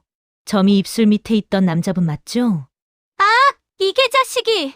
여자는 갑자기 벌떡 일어나 핸드폰을 꺼내 들고 어디론가 전화를 걸며 밖으로 뛰쳐나갔습니다. 야, 너 어디가? 가방은? 며느리가 불렀지만 여자는 뒤도 안 돌아보고 나가버렸습니다. 남은 친구들은 웅성거리며 분위기가 싸해졌습니다. 어머, 쟤 왜 저래? 몰라. 남편 바람났다는 소문 있던데 진짜인가 봐. 야, 우리도 가자. 분위기 망쳤다. 친구들은 며느리의 만류에도 불구하고 하나둘 짐을 챙겨 떠났습니다. 텅 빈 거실에는 커피 냄새와 멍하니 서 있는 며느리, 그리고 바닥에 엎드려 죄송한 척하고 있는 나만 남았습니다. 어머니, 며느리의 목소리가 지옥 밑바닥에서 올라오는 것처럼 낮게 깔렸습니다. 일부러 그랬죠? 나는 천천히 고개를 들었습니다. 더 이상 비굴한 하녀의 표정이 아니었습니다. 글쎄다. 늙으면 손도 떨리고 입도 가벼워지는 법이지. 근데 아가, 그거 아냐? 개가 먹던 그릇엔 밥을 담을 수 있어도 사람 무시하는 네 마음엔 복을 담을 수가 없다는 거. 나는 멍하니 서 있는 며느리를 지나쳐 당당하게 주방으로 걸어갔습니다. 그리고 냉장고 문을 활짝 열어젖혔습니다. 루이의 간식, 내 알바 아닙니다. 나는 제일 비싸 보이는 샤인머스켓 한 송이를 꺼내 입에 물었습니다. 달콤한 과즙이 입안 가득 터지더군요. 그 맛이 꼭 복수의 서막을 알리는 축포 같았습니다. 내 등 뒤에서 며느리의 비명에 가까운 고함이 들렸지만 나는 콧노래를 흥얼거렸습니다. 내 몸에 걸친 이 하녀 유니폼, 이제 벗어 던질 때가 된 것 같습니다. 아니, 찢어 발길 때가 됐죠. 두고 봐라. 이 집구석의 진짜 주인이 누군지, 그리고 진짜 무서운 이모님이 어떤 건지. 내일부터는 장르를 바꿔주마. 막장이 아니라 스릴러로. 전쟁입니다. 이건 더 이상 고부 갈등 따위가 아닙니다. 며느리 친구의 에르메스 가방에 커피를 쏟아부은 그날 밤, 우리 집. 아니, 저들의 집은 전쟁터가 되었습니다. 손님들이 다 돌아가고 현관문이 닫히자마자 며느리 박세라의 가면이 산산조각 났습니다. TV 드라마에서 보던 우아하게 차 마시며 돌려까던 그 강남 며느리는 온데간데 없고 눈에 살기를 띤 야차 한 마리가 서 있더군요. 미쳤어. 노망났어. 진짜 노망난 거야. 며느리는 식탁 위에 있던 꽃병을 바닥에 내던졌습니다. 유리 파편이 사방으로 튀고 물이 흥건하게 바닥을 적셨지만 그녀는 아랑곳하지 않고 내 멱살을 잡을 듯이 달려들었습니다. 어머니, 일부러 그랬죠? 내 친구 가방 망치고 내 친구들 앞에서 나 망신 주려고 작정했죠? 그렇죠? 그녀의 손가락질이 내 눈앞에서 춤을 춥니다. 나는 짐짓 겁먹은 척 뒷걸음질을 쳤습니다. 아니, 아가, 내가 일부러라니. 손이 떨려서 그랬다니까. 늙으면 다 그래. 웃기지 마세요. 아까 그 눈빛 내가 못 봤을 줄 알아요? 그리고 친구 남편 바람난 거 그거 어머니가 어떻게 알아요? 뒷조사했어요? 소름 끼쳐 진짜. 아이고, 내가 무슨 뒷조사를. 그냥 쓰레기 버리러 갔다가 우연히. 닥치세요. 거짓말. 며느리의 고함 소리가 고막을 찢을 듯 울렸습니다. 그때 퇴근한 아들 민수가 들어왔습니다. 나는 내심 그래도 아들이니까 말리겠지 하고 기대했습니다. 무슨 일이야? 집골이 왜 이래? 민수가 눈을 동그랗게 뜨고 묻자 며느리는 바닥에 주저앉아 대성통곡을 시작했습니다. 와, 정말 연기 대상감이더군요. 여보! 아니, 어머니가. 글쎄, 흑흑흑.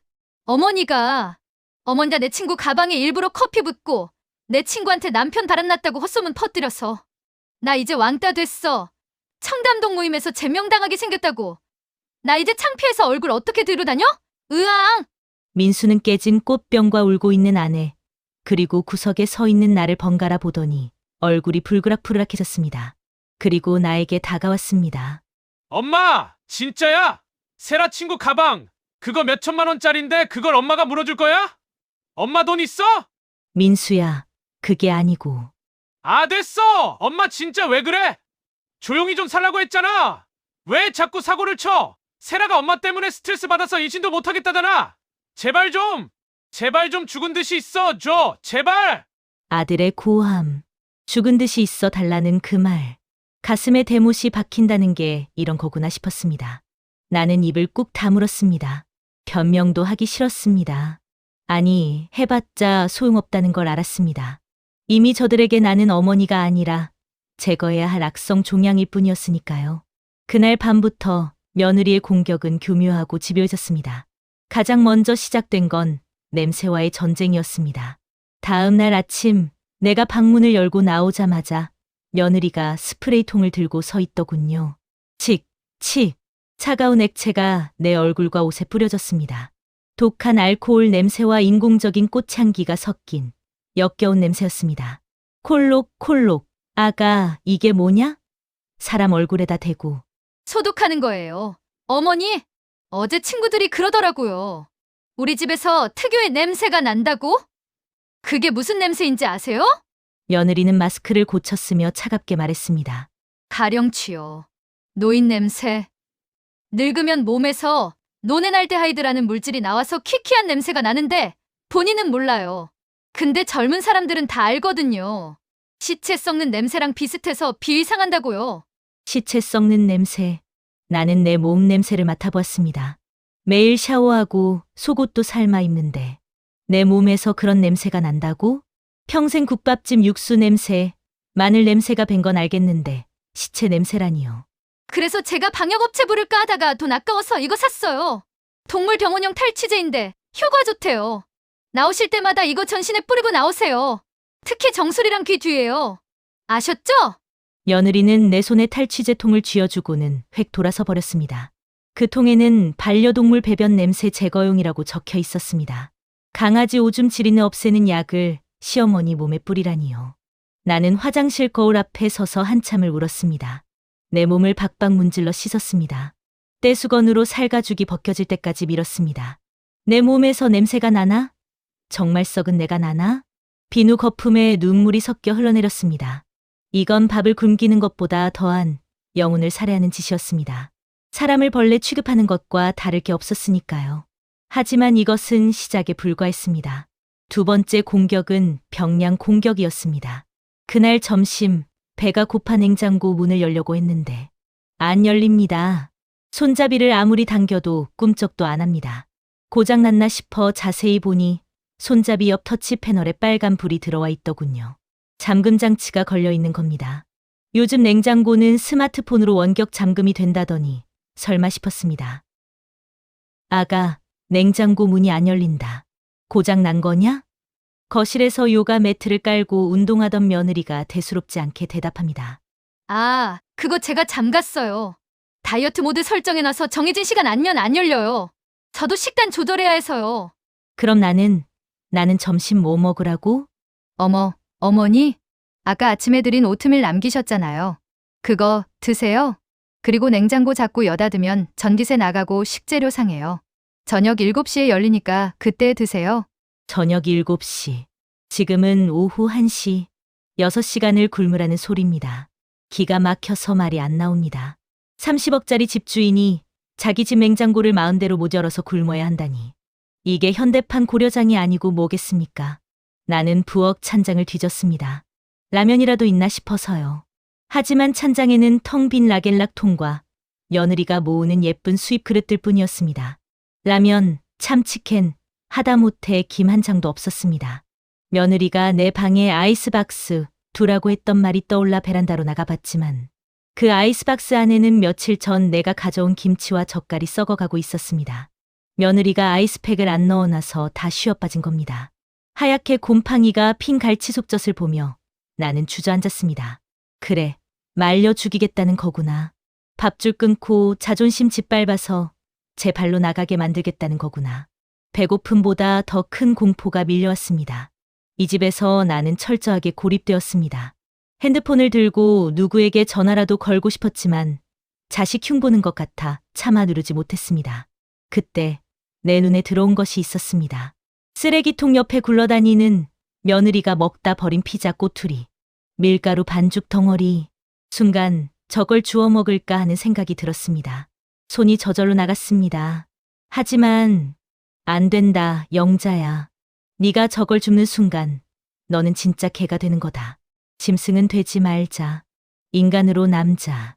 나는 떨리는 손을 거두고 물 한 컵을 벌컥벌컥 마셨습니다. 물배라도 채우자. 그리고 버텼습니다. 오기로, 깡으로 버텼습니다. 저녁이 되자 아들이 퇴근에 들어왔습니다. 며느리는 보란듯이 냉장고 잠금을 풀고 배달 음식을 시켰습니다. 초밥이더군요. 윤기가 흐르는 생선회가 올라간 초밥 세트. 하지만 내 몫은 없었습니다. 어머니, 초밥은 날생선이라 노인분들한테 위험해요.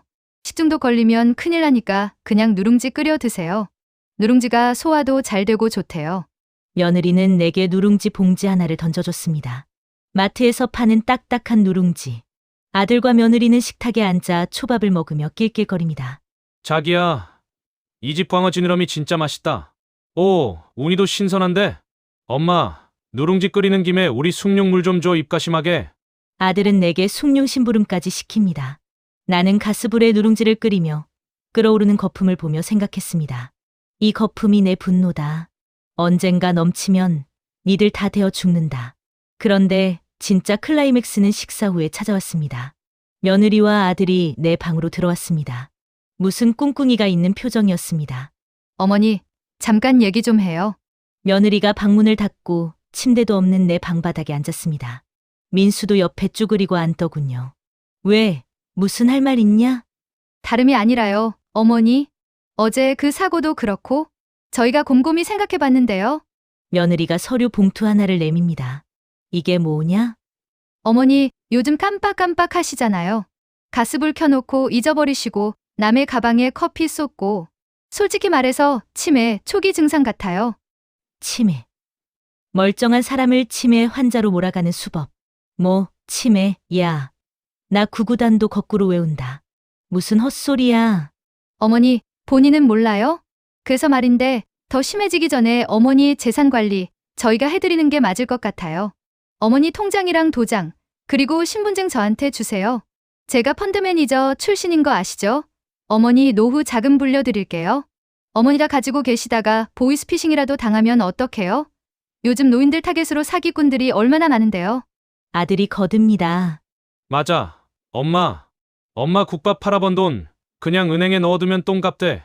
세라가 재테크 귀신이야. 맡겨봐. 우리가 용돈 매달 꼬박꼬박 챙겨줄게. 그게 편하잖아. 아, 이것이었구나.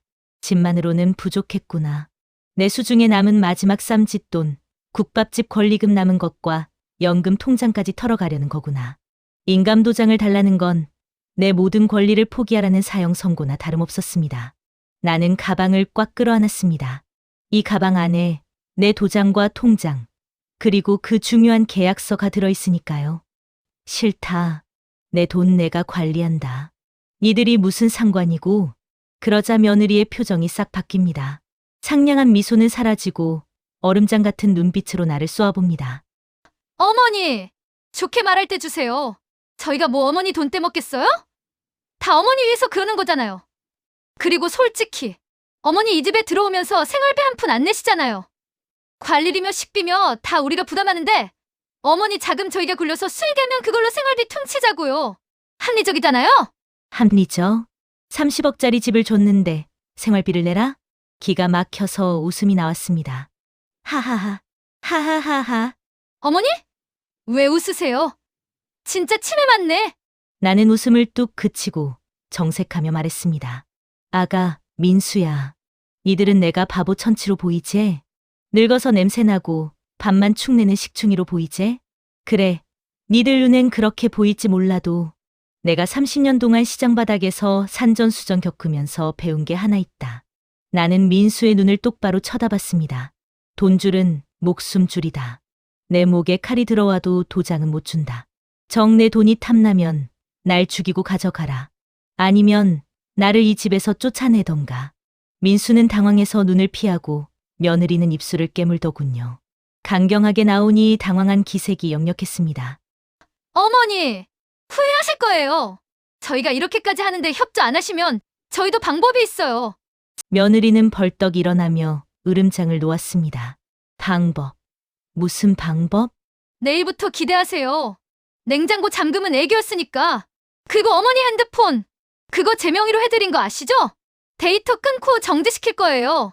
어디 한번 이 방에서 전화도 안 되고 TV도 없는 곳에서 벽만 보고 살아보세요. 사람이 고독해지면 어떻게 되는지 스스로 느끼게 해드릴게요. 쾅!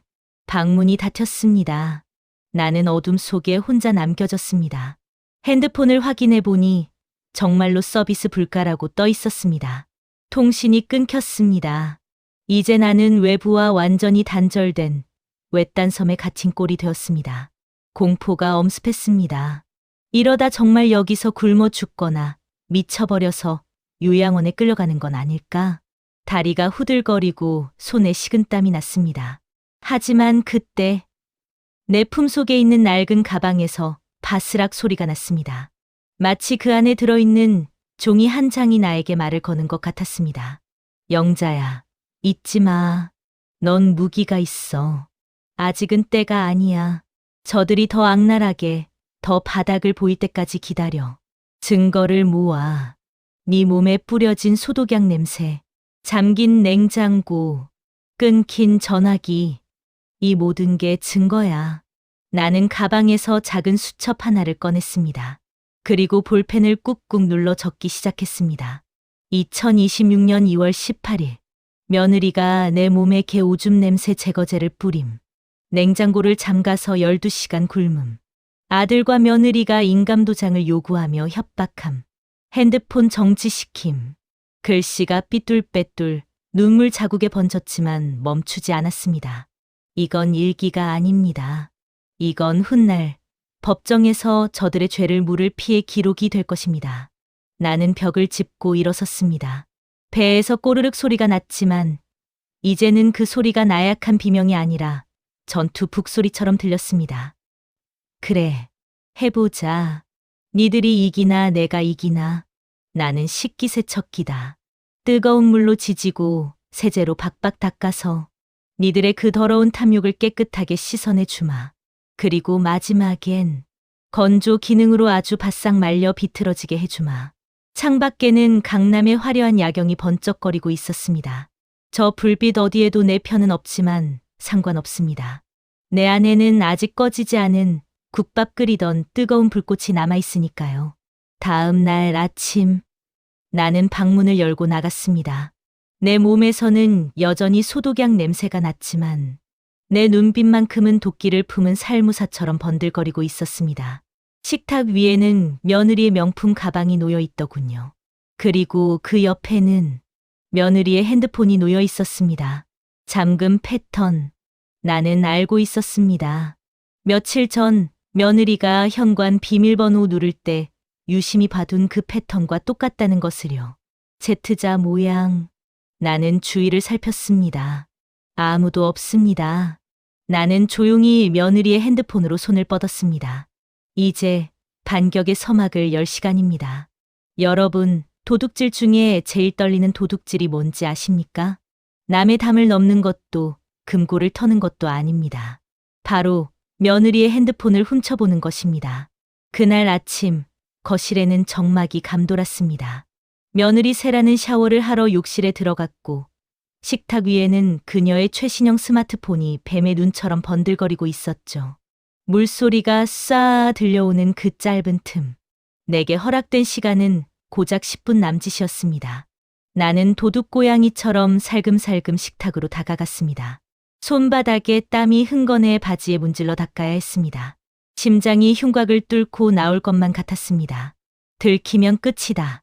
들키면 요양원으로 직행이다. 하지만 이대로 눈귀 다 막히고 죽을 수는 없었습니다. 나는 떨리는 검지손가락을 화면에 갖다 댔습니다. 며칠 전 현관 도어락을 누르던 며느리의 손동작. Z자, 기억해라. 오영자. 너는 국밥 100그릇 주문도 한 번에 외우던 여자다. 열렸다.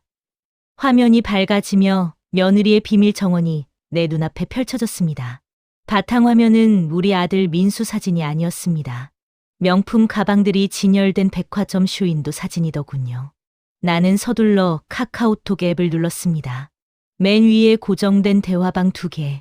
하나는 호구 남편, 다른 하나는 나의 비타민 데이비. 데이비드? 미국 사람인가? 프로필 사진을 눌러보니 웬 시커먼 남자가 상의를 탈의하고 울퉁불퉁한 근육을 자랑하며 윙크를 하고 있더군요. 기름기가 좔좔 흐르는 딱 제비족 관상이었습니다. 나는 대화방을 눌렀습니다. 그리고 그 순간 내 눈은 썩어 문드러지는 것 같았습니다. 자기야, 오늘 그 늙은이 아직도 안 죽었어? 냄새나서 어떻게 살아? 크크. 아, 몰라. 즐겨 바퀴벌레 같아. 어제 소독약 한 통 다 뿌렸는데도 된장 냄새나 짜증나 죽겠어. 오구오구, 우리 자기 고생하네. 오늘 내가 가서 위로해줄까? 민수 오늘 출장이라며? 응, 빨리 와. 오빠 보고 싶어서 현기증 나. 아, 올 때 그거 가져와 도장 찍을 서류. 오케이. 이번에 대출 6억 땡기면 내 헬스장 2호점 낼 수 있는 거지? 자기만 믿는다. 사랑해. 6억. 대출. 내 머릿속이 하얘졌습니다. 2년이 지금 바람을 피우는 것도 모자라. 내 아들 명의로 된 이 아파트를 담보로 6억을 대출받아 놈팡이한테 갖다 바치려 하고 있었던 겁니다. 그것도 내 인감도장을 훔쳐서. 손이 덜덜 떨려 핸드폰을 놓칠 뻔했습니다. 그때였습니다. 욕실 문이 덜컥 열리는 소리가 났습니다. 어우, 개운해. 나는 빛의 속도로 핸드폰을 제자리에 내려놓고 식탁을 행주로 닦는 척했습니다. 등줄기에 식은땀이 한 줄기 쭉 흘러내렸습니다. 어머니? 거기서 뭐 하세요? 머리에 수건을 두른 며느리가 의심스런 눈초리로 나를 쏘아봅니다. 아, 아가. 식탁에 먼지가 많아서 내가 좀 닦았다. 먼지요? 제가 어제 다 닦았는데요. 그리고 제 핸드폰 만지셨어요? 위치가 좀 바뀐 것 같은데. 귀신 같은 년. 나는 태연한 척 멍청한 노인네 연기를 했습니다. 응, 핸드폰. 아, 이거? 걸리적거려서 내가 옆으로 좀 치웠다. 왜, 뭐 잘못됐냐? 며느리는 미심쩍어 하면서도 패턴이 잠겨 있는 걸 확인하고는 콧방귀를 낍니다. 하긴 어머니가 패턴을 알 리가 없지. 어머니, 남의 물건 함부로 손대지 마세요. 부정 탄단 말이에요. 부정은 인연이 타는 거지, 이 화상아. 나는 속으로 욕을 한 바가지 퍼부었지만 겉으로는 오냐 알았다 하며 주방 구석으로 물러났습니다. 하지만 내 가슴 속에는 폭탄이 장착되었습니다. 오늘 그놈이 온다. 내 집 안방에 내 며느리의 정부가 제 발로 걸어 들어온다. 띵동, 띵동. 어머, 선생님 오셨나 보네. 며느리는 헐레벌떡 현관으로 달려갔습니다. 향수를 얼마나 뿌렸는지 거실의 장미 냄새가 진동을 합디다. 문을 열자 사진 속 그 남자. 데이비지 들어왔습니다. 키는 훤칠한데 눈빛이 흐리멍덩하고 딱 달라붙는 쫄쫄이 운동복을 입은 꼴이 가관이었습니다. 안녕하세요. 사모님, 오늘 PT 수업 시간 늦지 않았죠? 어머, 데이비드 쌤, 시간 딱 맞춰 오셨네요. 들어오세요. 세라는 나를 힐끔 보더니 목소리를 깔고 말했습니다. 어머니, 인사하세요. 제가 집으로 초빙한 개인 트레이너 선생님이세요. 저 허리 디스크 때문에 재활 치료받는 거 아시죠? 재활 치료? 지랄하고 자빠졌네. 나는 속에서 천불이 났지만 일단 고개를 숙였습니다. 안녕하십니까? 남자는 나를 벌레 보듯 위아래로 훑어보더니 세라에게 귓속말을 합니다. 하지만 다 들렸습니다. 자기야, 저 할망구야? 진짜 냄새나게 생겼네? 쉿, 귀는 밝아. 그냥 투명 인간 취급해. 어차피 치매라 아무것도 몰라. 투명 인간. 그래. 니들 눈엔 내가 사람으로 안 보이겠지. 그들은 거실 한가운데 요가 매트를 깔았습니다. 나는 부엌 싱크대 앞에 서서 설거지하는 척하며 그들을 지켜봤습니다. 내 아들이 피땀 흘려 번 돈으로 산 소파. 내 아들이 밟고 다니는 마루 위에서 저 더러운 것들이 엉겨 붙기 시작했습니다. 자, 사모님, 오늘은 골반 교정 들어갑니다. 힘 빼세요. 남자가 세라의 허리를 잡고 세라는 교성을 지르며 몸을 비틀어댑니다. 아흐, 쌤, 너무 아파요. 살살요. 엄살은 여기가 뭉쳐서 그래요. 제가 풀어드릴게요. 이건 운동이 아니었습니다. 그냥 대놓고 버리는 애정 행각이었습니다. 남자의 손이 며느리의 엉덩이를 주무르고 허벅지를 쓸어 올립니다. 며느리는 좋아서 자지러집니다. 시어머니가 보고 있는데, 아니, 시어머니가 보고 있다는 사실이 그들에게는 더 짜릿한 자극제가 되는 것 같았습니다. 마치 관음증 환자들처럼 나를 관객 삼아 삼류애로 영화를 찍고 있었습니다. 어머니, 뭐 하세요? 물 좀 가져오세요. 얼음 띄워서요. 한참 뒹굴던 며느리가 땀에 젖은 얼굴로 소리쳤습니다. 나는 물병을 들고 갔습니다. 손이 부들부들 떨려서 물이 출렁거렸습니다. 아이고, 할머니, 손 떨지 마세요. 물 쏟으면 혼나요. 데이비드란 놈이 내 손에서 물잔을 낚아채며 비아냥거립니다. 그의 몸에서 나는 싸구려 스킨 냄새와 며느리의 향수 냄새가 섞여 구역질이 올라왔습니다. 남자는 물을 단숨에 들이켜더니 며느리에게 윙크를 하며 가방에서 서류 봉투를 꺼냅니다. 자, 사모님, 운동 끝났으니까 이제 비즈니스 하셔야죠? 이거 은행 서류예요. 내일 오전에 심사 들어가려면 도장 찍어야 해요. 드디어 올 것이 왔습니다. 6억 대출 서류. 며느리는 서류를 받아 들고 훑어보더니 입가에 비릿한 미소를 띄었습니다. 자기야, 이거 되면 진짜 확실한 거지? 수익률 20% 보장? 아, 그렇다니까. 강남 요지에 헬스장 2호점 내면 대박이야. 내가 사장이고 자기가 투자자 되는 거지. 민수 씨 월급으로 언제 부자 돼? 우리가 직접 벌어야지. 맞아. 민수는 너무 소심해서 탈이야. 이 아파트가 오르면 뭐해? 현금이 없는데 이참에 확 땡겨서 우리끼리 즐겨야지. 근데 도장은? 찾았어? 남자가 묻자 며느리가 곤란한 표정을 짓습니다. 아니, 아직. 이 노인네가 도장을 어디다 숨겼는지 안 내놔. 뒤져봐도 안 나오고 치매라서 자기가 어디 뒀는지도 까먹은 것 같아. 아씨, 그럼 어떡해? 인감 없으면 대출 안 되는데 본인 확인서도 있어야 하고. 그러자 며느리가 나를 쳐다봅니다. 그 눈빛. 먹이를 노리는 하이에나의 눈빛. 어머니, 며느리가 자리에서 일어나 내게 다가옵니다. 땀 냄새와 욕망의 쩐 냄새를 풍기며 도장 어디 두셨어요? 제가 보관해 드린다니까요. 은행 가서 댕신해야 이자 더 나온대요. 네? 모른다. 잃어버렸다. 나는 뒷걸음질을 쳤습니다. 등이 냉장고에 닿았습니다. 더 이상 물러날 곳이 없었습니다. 에이, 할머니, 거짓말하면 지옥 가요. 빨리 내놓으세요. 우리가 맛있는 거 사드릴게. 남자까지 합세해 나를 구석으로 몹니다. 두 개의 거대한 그림자가 나를 덮쳐옵니다. 공포, 압도적인 공포였습니다. 나는 본능적으로 내 방 쪽을 쳐다봤습니다. 아차, 실수했습니다. 내 시선이 흔들리는 걸 며느리가 놓칠 리 없습니다. 아하, 방에 있구나? 며느리는 획 돌아서서 내 방, 그 창고방으로 뛰어들어갔습니다. 안 된다. 세라야, 안 돼. 내가 달려가려 했지만 근육질의 남자가 내 앞을 가로막았습니다. 그는 한 손으로 내 어깨를 툭 밀었습니다. 할머니, 어디 가시려고? 사모님 물건 찾으시게 둬요. 우리는 여기서 대화나 할까요? 나는 힘없이 바닥으로 나뒹굴었습니다. 며칠을 굶다시피 한 몸이라 다리에 힘이 없었습니다. 어지러움이 밀려왔습니다. 눈앞이 빙글빙글 돌고 식은땀이 비 오듯 쏟아졌습니다. 당뇨 증세, 저혈당 쇼크가 오고 있었습니다. 이 할망구 왜 이래? 야, 자기야, 이 할망구 쓰러진다. 남자가 당황해서 소리쳤습니다. 방 안에서 우당탕 소리와 함께 며느리가 나왔습니다. 그녀의 손에는 내 낡은 가방이 들려 있었습니다. 찾았다, 이거지? 여기 있었네. 며느리는 환호성을 지르며 가방을 뒤집었습니다. 와르르, 내 통장 낡은 수첩, 그리고 꽁꽁 싸매둔 양말 뭉치가 바닥에 쏟아졌습니다.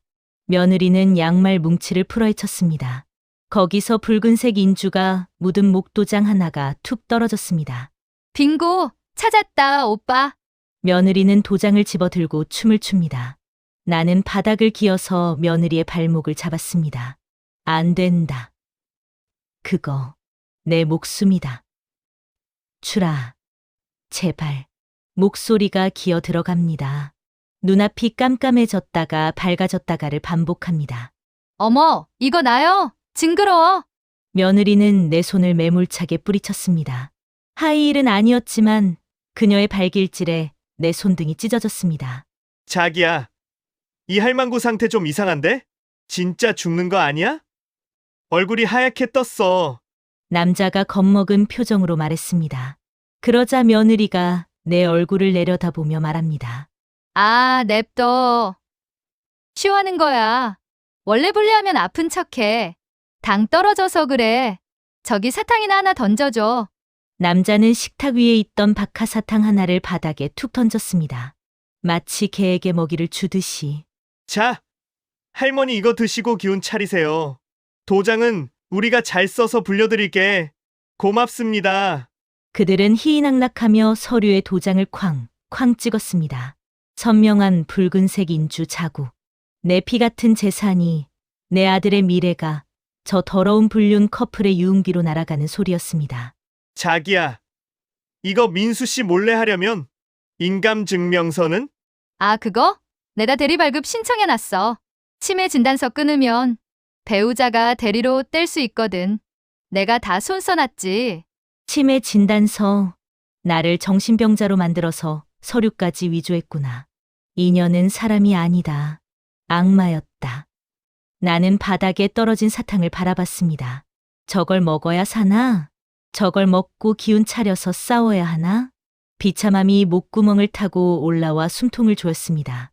하지만 나는 떨리는 손을 뻗어 사탕을 집었습니다. 그리고 껍질을 까서 입에 넣었습니다. 와작, 사탕을 깨물었습니다. 이건 사탕이 아니라 전연의 뼈다귀라고 생각하며 씹었습니다. 단물이 입안에 퍼지자 희미해지던 정신이 조금씩 돌아왔습니다. 오빠, 빨리 가자. 은행 마감하기 전에 가야지. 그래.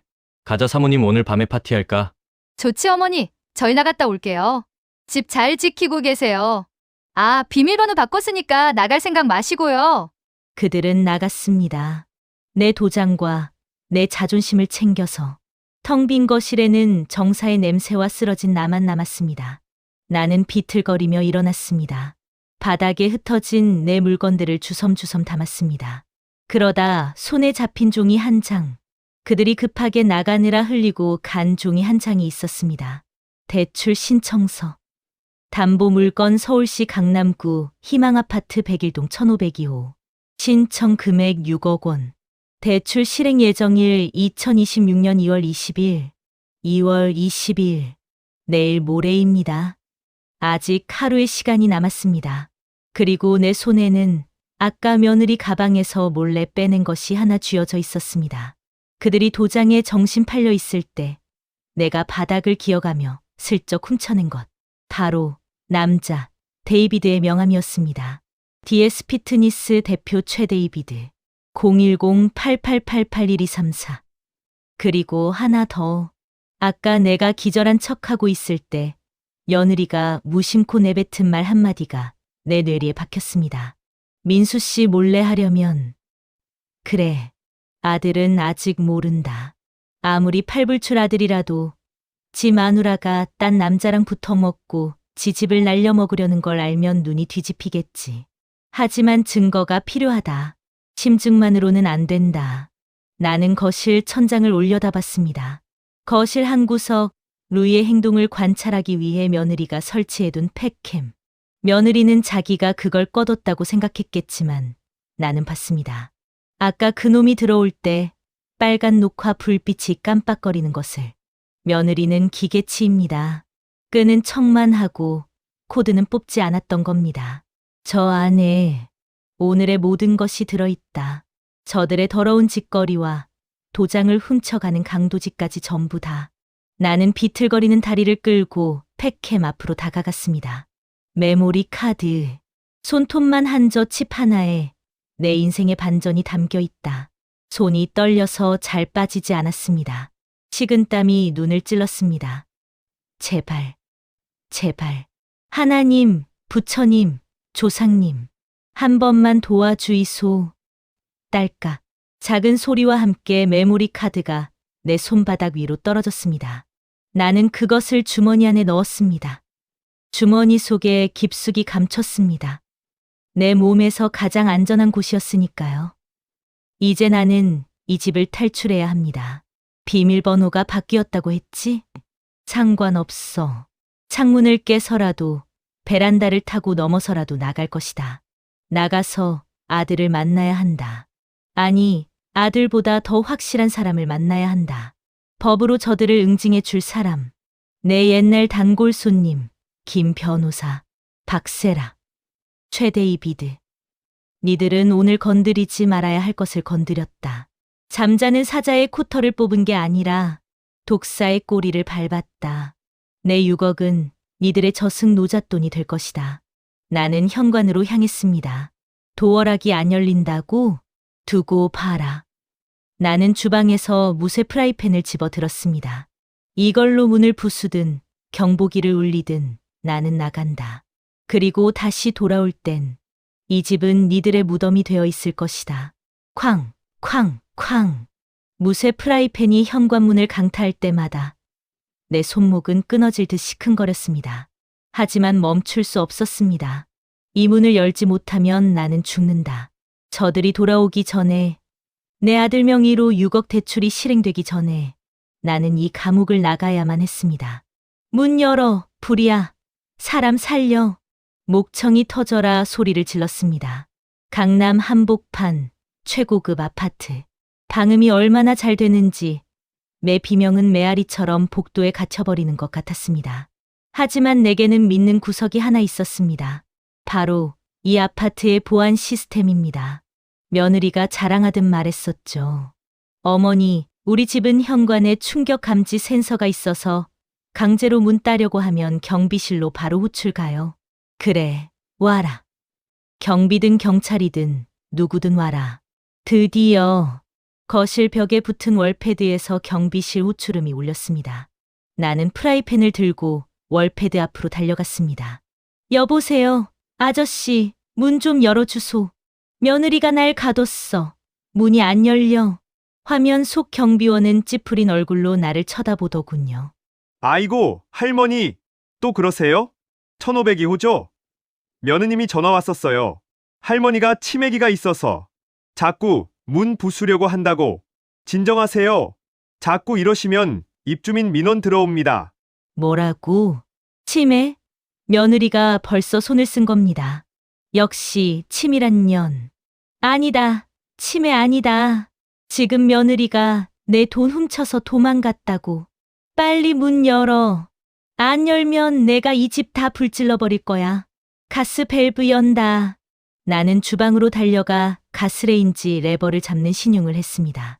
사실 요즘 아파트는 자동 차단이라 불도 안 붙지만 겁을 주기엔 충분했습니다. 할머니, 진정하세요. 제가 올라갈게요. 가스 만지시면 안 됩니다. 경비원이 당황해서 소리쳤습니다. 됐다. 걸려들었다. 나는 다시 현관 앞으로 가서 신발을 신으려다 멈췄습니다. 신발장도 잠겨 있었습니다. 젠장, 내 신발까지 다 넣어놨구나. 현관에 놓인 건 며느리의 뾰족한 하이힐과 아들의 구두뿐. 나는 주저없이 아들의 구두를 신으려 했지만 너무 커서 벗겨질 것 같았습니다. 내라 모르겠다. 나는 그냥 맨발로 섰습니다. 양말 한 짝, 그것이 내 유일한 신발이었습니다. 잠시 후 도어락이 해제되는 소리가 들렸습니다. 문이 열리고 젊은 보안 요원 2명이 곤봉을 차고 서 있었습니다. 그들은 나를 보자마자 제압하려 들었습니다. 할머니, 나오시면 안 됩니다. 며느님 오실 때까지 안에서 기다리셔야. 비키라. 나는 들고 있던 프라이팬을 허공에 휘둘렀습니다. 생존 본능이었습니다. 30년 동안 뜨거운 육수통을 나르던 내 팔힘은 장사입니다. 보안 요원 하나가 하며 주춤하는 사이 나는 그 틈을 타 복도로 튀어나갔습니다. 잡아! 할머니 잡아! 뒤에서 고함 소리가 들렸지만 나는 뒤도 돌아보지 않고 비상구 계단으로 몸을 던졌습니다. 15층. 엘리베이터를 기다릴 시간이 없었습니다. 나는 계단을 구르다시피 뛰어내려갔습니다. 맨발에 닿는 시멘트 바닥의 냉기가 발바닥을 타고 정수리까지 찌릿하게 올라왔습니다. 하지만 그 차가움이 오히려 내 정신을 맑게 깨워주었습니다. 뛰어라, 영자야. 여기서 잡히면 넌 진짜 요양원에 갇혀서 약물에 절어 죽는 거다. 뛰어라. 심장이 터질 것 같고 무릎이 비명을 질렀지만 멈추지 않았습니다. 10층, 5층, 1층. 비상구 문을 박차고 나가자 차가운 겨울바람이 내 뺨을 후려쳤습니다. 바깥 세상이다. 드디어 탈출했다. 아파트 단지 정원에는 산책 나온 주민들이 힐끔거렸습니다. 머리는 산발이고 냄새나는 옷을 입고 한쪽 발엔 구멍난 양말을 신은 노인네. 누가 봐도 미친 사람 꼴이었겠죠. 하지만 창피함 따위는 사치였습니다. 나는 아파트 정문을 향해 달렸습니다. 보안 요원들이 무전기를 치며 내 뒤를 쫓아오고 있었습니다. 저기 할머니 막아! 정문 차단해! 차단봉이 내려오고 있었습니다. 나는 있는 힘을 다해 몸을 숙여 차단봉 밑으로 슬라이딩했습니다. 무릎이 까지고 피가 났지만 나는 도로 위로 굴러나왔습니다. 택시가 필요하다. 마침 빈 택시 하나가 신호 대기 중이었습니다. 나는 달려가 뒷문을 열고 탔습니다. 아저씨, 빨리 가주소. 아무데나 가주소. 택시 기사는 백미러로 나를 보더니 인상을 찌푸립니다. 할머니 돈은 있어요? 행색이 좀. 아, 돈. 내 지갑은 며느리가 가져간 가방 속에 있었습니다. 빈털터리. 기사는 혀를 차며 내리라고 손짓했습니다. 내리세요. 영업 방해하지 마시고. 그때 내 손이 본능적으로 허리춤으로 갔습니다. 내복. 빨간 내복 안쪽, 내가 바늘과 실로 꼼꼼하게 꿰매 만든 비밀 주머니. 옛날 우리네 어머니들이 다 그랬듯 나도 혹시 모를 비상금을 몸에 지니고 다녔습니다. 나는 떨리는 손으로 내복 안쪽을 뜯었습니다. 실밥이 터지며 꼬깃꼬깃 접힌 5만원권 지폐 5장이 나왔습니다. 25만원. 내가 국밥집 정리하면서 이건 내 장례비 보태라 하고 숨겨뒀던 돈. 나는 돈을 기사에게 보여줬습니다. 돈 있다. 이거면 되나? 서울 서초동 법원 앞으로. 가주소 제일 빠른 길로. 기사는 돈을 보더니 태도가 싹 바뀝니다. 아이고 있으시네. 알겠습니다. 꽉 잡으세요. 택시가 굉음을 내며 출발했습니다. 창밖으로 멀어지는 30억짜리 아파트. 저 화려한 감옥을 보며 나는 침을 뱉었습니다. 내가 다시 저길 들어갈 땐 니들 시체를 치우러 가는 길일 거다.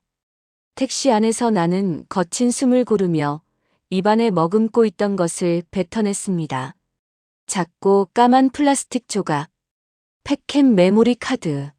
내 혀 밑에서 침에 젖은 그 작은 조각이 이제 내 유일한 희망이었습니다. 1시간 뒤 택시는 서초동의 으리으리한 빌딩 숲 앞에 섰습니다. 김앤장 법률사무소가 아니라 그 옆에 있는 조금 낡은 빌딩. 법무법인 정의 대표 변호사 김승현. 나는 비틀거리며 건물 로비로 들어섰습니다.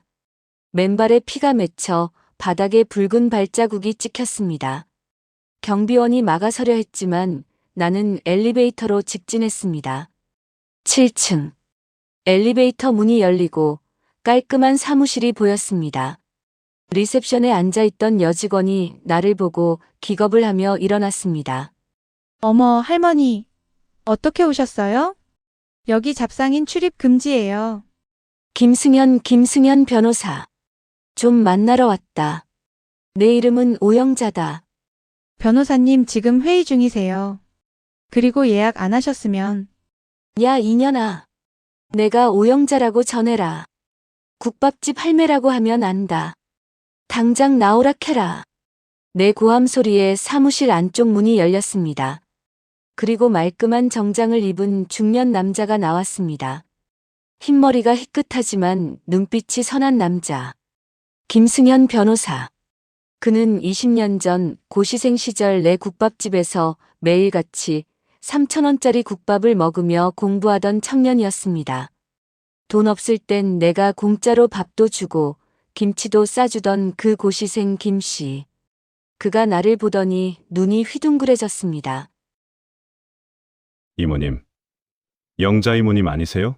나는 그를 보자마자 다리에 힘이 풀려 주저앉았습니다. 긴장이 풀리니 눈물이 왈칵 쏟아졌습니다. 변호사 양반 아이고, 승현아. 나 좀 살려도. 내 좀 살려도. 김 변호사는 단숨에 달려와 더러운 내 발을 감싸 안고 나를 부축했습니다. 이모님, 이게 무슨 꼴이세요? 세상에 발에 피가, 미스박, 구급상자, 그리고 따뜻한 물 좀 가져와, 빨리. 따뜻한 소파, 따뜻한 차, 그리고 사람의 온기. 얼마 만에 느껴보는 대접인지 모릅니다. 나는 김 변호사의 손을 잡고 엉엉 울었습니다. 그는 묵묵히 내 등을 토닥여 주었습니다. 진정하세요. 이모님, 무슨 일입니까? 누가 이모님을 이렇게 만들었습니까? 나는 떨리는 손으로 휴지에 싼 메모리 카드를 내밀었습니다. 그리고 품속에서 꼬깃꼬깃해진 대출 신청서와 내 수첩을 꺼냈습니다. 내 며느리. 아니, 그 도둑년이랑 놈팡이가 내 도장 훔쳐갔다. 내일 아침에 내 집 담보로 6억 대출 받는단다. 이거 좀 봐주라. 김 변호사는 심각한 표정으로 메모리 카드를 받아 직원에게 건넸습니다. 이거 당장 리더기에 꽂아서 대형 화면에 띄워. 잠시 후 회의실 스크린에 영상이 재생되었습니다. 거실에서 며느리와 내연남이 뒹구는 장면. 나를 밀치고 내 가방을 뒤져 도장을 훔쳐가는 장면. 쓰러진 나에게 사탕을 던져주며 조롱하는 장면. 영상을 보는 내내 김 변호사의 주먹이 부들부들 떨렸습니다. 저런 천하의 몹쓸 것들. 영상이 끝나자 김 변호사는 안경을 벗고 눈을 감았습니다.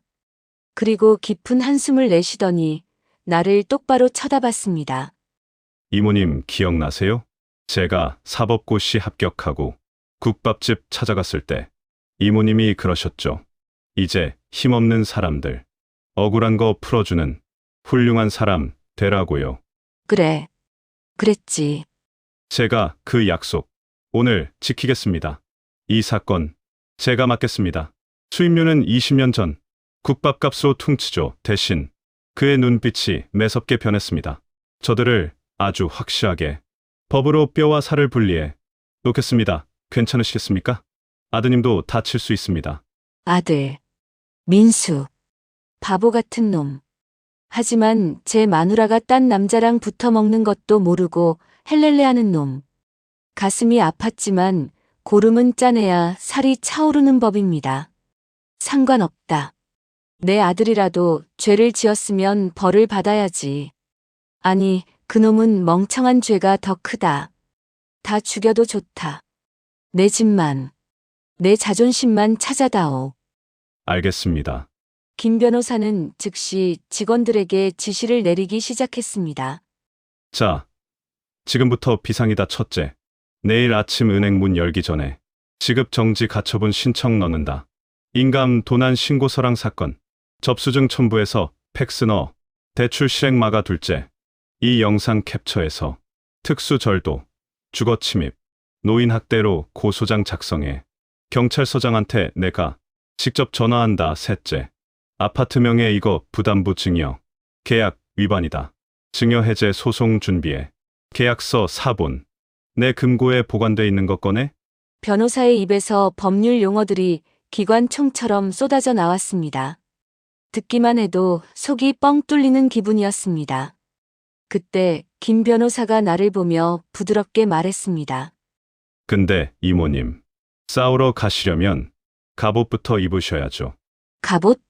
지금 그 모습으로 경찰서 가고 아드님 만나면 저들은 또 치매 노인이 횡설수설한다고 몰아갈 겁니다. 누가 봐도 당당한 이 구역의 주인처럼 보이셔야죠. 그는 여직원에게 카드를 건넸습니다. 미스 박, 이모님 모시고 백화점 다녀와 머리부터 발끝까지 강남 사모님들이 기죽어서 쳐다도 못 볼 정도로 최고급으로 꾸며드려. 청담동 며느리, 웃기지 말라. 그래 진짜 회장님, 포스로 만들어드려. 나는 난생 처음 미용실 의자에 앉아 머리를 했습니다. 푸석푸석한 흰머리를 윤기 흐르는 은발로 다듬고 우아하게 볼륨을 넣었습니다. 몸빼 바지를 벗어던지고 짙은 네이비색의 맞춤 정장을 입었습니다. 발에는 구멍난 양말 대신 가죽이 부드러운 이태리제 구두를 신었습니다. 얼굴에 핀 검버섯은 화장으로 가리고 입술에는 붉은 립스틱을 발랐습니다. 거울 속에 비친 여자는 더 이상 식기세척기 오영자가 아니었습니다. 산전수전 다 겪고 이제는 세상을 호령할 준비가 된 여장부 오영자가 서 있었습니다. 어떠세요, 이모님? 김 변호사가 뒤에서 흐뭇하게 웃으며 물었습니다. 나는 거울 속의 나에게 말을 걸었습니다. 영자야 멋지다. 네가 30억을 벌었던 여자다. 국밥 한 그릇에 3,000원, 그걸 100만 그릇을 팔아 만든 돈이다. 그 돈의 무게가 얼마나 무거운지 저 가벼운 것들에게 보여주자. 좋다. 아주 마음에 든다. 승연아, 아니 김 변호사. 네. 이제 가자. 내 집으로. 오늘은 내 아들놈 생일이다. 며느리가 파티한다고 사람들을 불렀을 거야. 생일 선물 거하게 줘야지. 고 소장이랑 이혼 소장만큼 좋은 선물이 어디 있겠노? 나는 핸드백을 고쳐 메고 일어섰습니다. 핸드백 안에는 내연남의 명함과 복사된 증거 영상이 든 USB가 들어있었습니다. 밖에는 어둠이 깔리고 있었습니다. 강남의 밤거리. 어제까지만 해도 나를 위축들게 했던 저 화려한 불빛들이 이제는 나의 등장을 비추는 조명처럼 느껴졌습니다. 나는 택시가 아닌 김 변호사의 검은색 대형 세단 뒷좌석에 올랐습니다. 차가 부드럽게 미끄러지듯 아파트를 향해 출발했습니다. 심장이 뜁니다. 두려움 때문이 아닙니다. 사냥을 나가는 맹수의 흥분 때문입니다. 기다려라, 박세라. 네 시어머니가 간다. 아니, 네 인생을 끝장낼 저승사자가 간다. 어둠이 내려앉은 강남대로. 차창 밖으로 스쳐 지나가는 불빛들이 마치 유성우처럼 내 뒤로 쏟아집니다. 나는 지금 김 변호사의 검은색 세단 뒷좌석에 앉아 있습니다. 내 옆에는 두툼한 서류 봉투와 차갑게 식은 USB 하나가 놓여 있죠. 이모님, 긴장되십니까? 운전석에 앉은 김 변호사가 백미러로 나를 보며 묻습니다. 나는 거울 속에 나를 봅니다. 은발의 머리카락, 붉은 립스틱, 그리고 그보다 더 붉게 타오르는 눈동자. 식기세척기 오영자는 죽었습니다. 지금 여기 있는 건 30억짜리 성을 되찾으러 가는 성주 오영자입니다. 아니, 긴장은 그년이 해야지. 나는 지금 아주 즐겁다. 소풍 가는 기분이야. 차가 아파트 정문으로 들어섭니다. 불과 몇 시간 전 맨발로 도망쳐 나왔던 그곳. 경비원이 내 차를 보고 거수경례를 합니다. 차 번호판을 보니 이 아파트에서 제일 비싼 차들만 들어가는 VIP 등록 차량이더군요. 참 웃깁니다. 사람은 같은데 옷과 차가 바뀌니 대우가 달라집니다. 이게 세상의 이치라면 오늘 내가 그 이치를 아주 뼈저리게 가르쳐줄 참입니다. 15층. 엘리베이터 숫자가 올라갈 때마다 내 심장 박동도 빨라집니다. 띵소리와 함께 문이 열리고 익숙한 현관문 앞에 섰습니다. 문 안쪽에서는 쿵짝거리는 음악 소리와 사람들의 웃음소리가 새어나오고 있습니다. 내 아들 민수의 생일 파티. 내가 길바닥을 헤매는 동안 저들은 샴페인을 터뜨리고 있었겠지요. 준비되셨습니까? 김 변호사가 내게 눈짓을 보냅니다. 나는 고개를 끄덕였습니다. 김 변호사 옆에 건장한 경호원 2명이 섰습니다. 그리고 김 변호사가 벨을 누르는 대신 미리 준비해온 마스터키를 단말기에 댔습니다. 문이 열렸습니다. 파티의 서막이 올랐습니다. 현관문을 열고 들어서자 화려한 조명과 음식 냄새가 나를 반깁니다. 거실에는 며느리의 친구들, 아들의 회사 동료들, 그리고 며느리의 내연남 데이비드까지 한 20명은 되어 보이는 사람들이 샴페인 잔을 들고 서 있습니다. 거실 한가운데에는 3단 케이크가 놓여 있고 아들 민수는 고깔 모자를 쓰고 얼굴이 벌개져서 웃고 있더군요. 자자! 주목!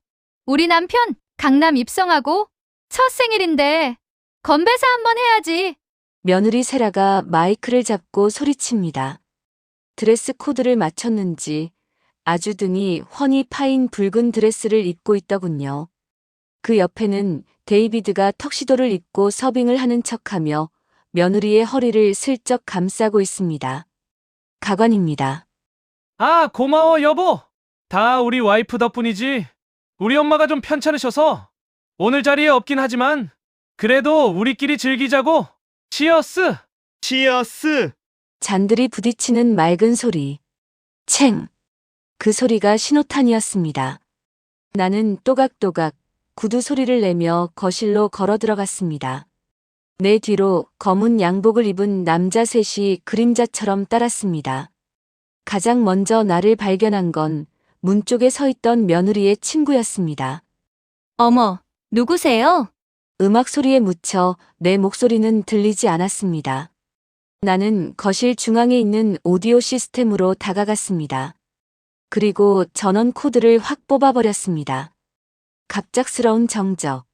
사람들의 시선이 일제히 나에게 쏠립니다. 뭐야? 왜 꺼졌어? 정전이야? 민수가 투덜거리며 돌아보다가 나를 보고 얼음처럼 굳어버립니다. 세라도 데이비드도 입을 떡 벌리고 나를 쳐다봅니다. 못 알아볼 만도 합니다.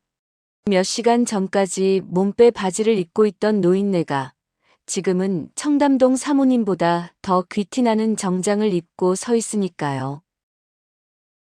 누구? 엄마. 민수가 더듬거리며 묻습니다. 나는 씩 웃으며 선글라스를 벗었습니다. 그래, 네 애미다. 생일 축하한다, 아들. 엄마가 늦었지? 선물을 준비하느라 좀 걸렸다. 장내가 술렁거립니다. 어머, 저분이 시어머니셔? 완전 세련되셨는데?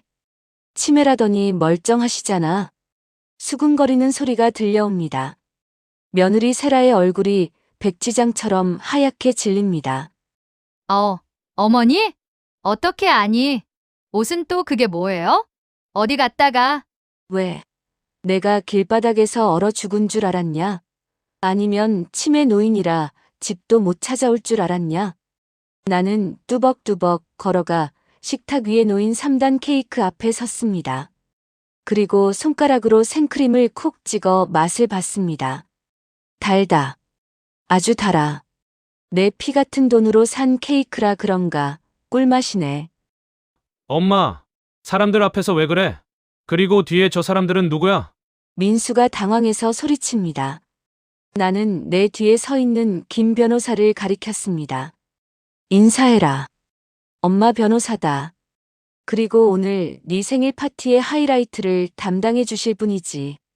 김 변호사가 정중하게 고개를 숙이고는 가방에서 노트북을 꺼내 거실 한쪽에 있는 빔 프로젝터에 연결했습니다. 자, 여러분. 오늘 민수 씨 생일을 맞아 어머님께서 아주 특별한 성장 비디오를 준비하셨습니다. 다들 화면을 주목해 주시죠. 세라가 본능적으로 위험을 감지했는지 소리칩니다. 안 돼요! 끄세요! 당장 꺼요! 남의 집에서 뭐 하는 짓이에요? 그녀가 달려들려 하자 경호원들이 앞을 막아섭니다. 그 사이 거실 벽면 가득 영상이 재생되기 시작했습니다. 효과음 치지직 마이너스 영상 재생 소리. 화면 가득 잡힌 거실 풍경. 바로 어제 오후의 모습입니다. 운동복을 입은 데이비드가 들어오고 세라가 그를 껴안고 키스하는 장면이 적나라하게 나옵니다. 사람들의 입에서 헉 하는 비명이 터져 나옵니다. 민수는 눈을 비비며 화면을 봅니다. 자기야, 저 늙은이 냄새나서 죽겠어. 언제 뒤져?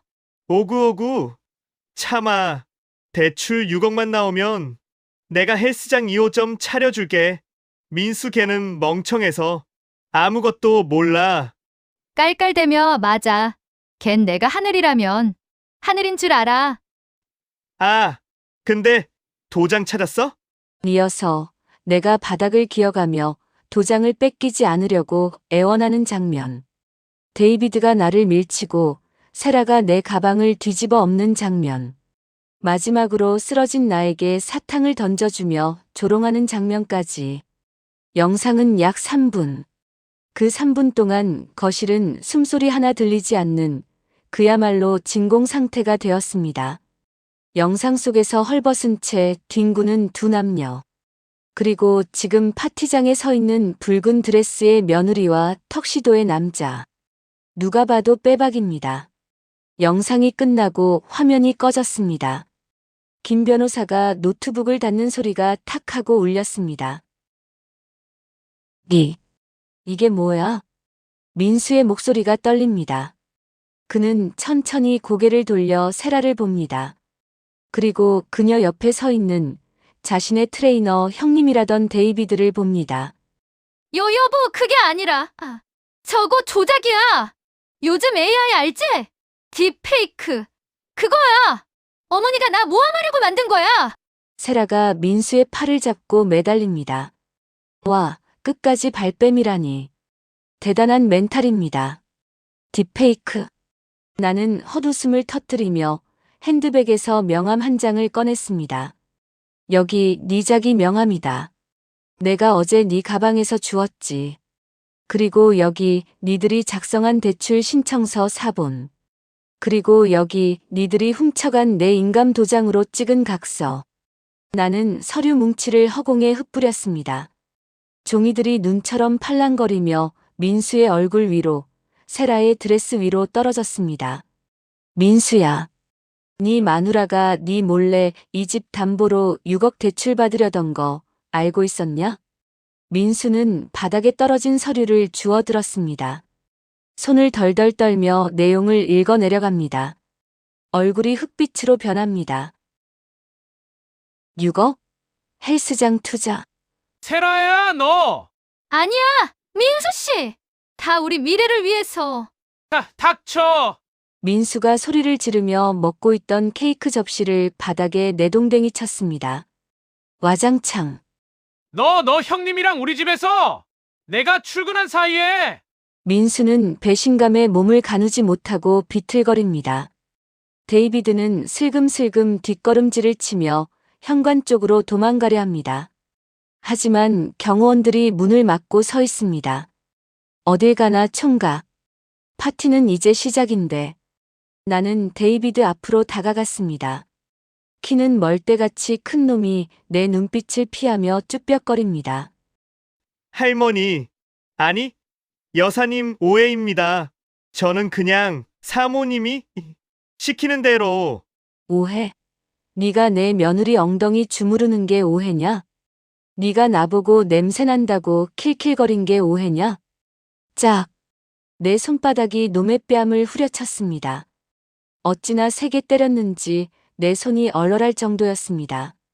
놈의 고개가 획 돌아가고 입가에서 피가 터졌습니다.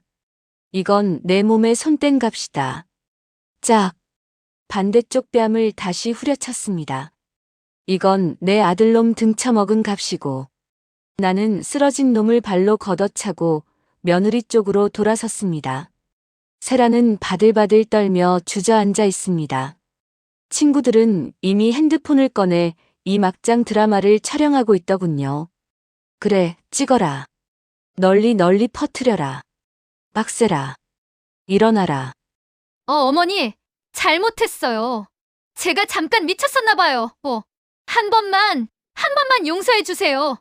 저 임신했을지도 몰라요. 임신? 거짓말도 정도껏 해야지. 임신? 그래. 그럼 그 애는 누구 애냐? 민수 애냐? 저 제비 새끼 애냐? 어머니! 입 닥쳐라. 내 변호사가 지금 경찰서에 고소장 접수하고 오는 길이다. 특수절도, 주거침입, 사문서 위조, 그리고 노인학대. 너는 감옥 가서 콩밥 먹으면서 태교하면 되겠네. 김 변호사가 앞으로 나와 서류 봉투 하나를 세라의 무릎 위에 던졌습니다.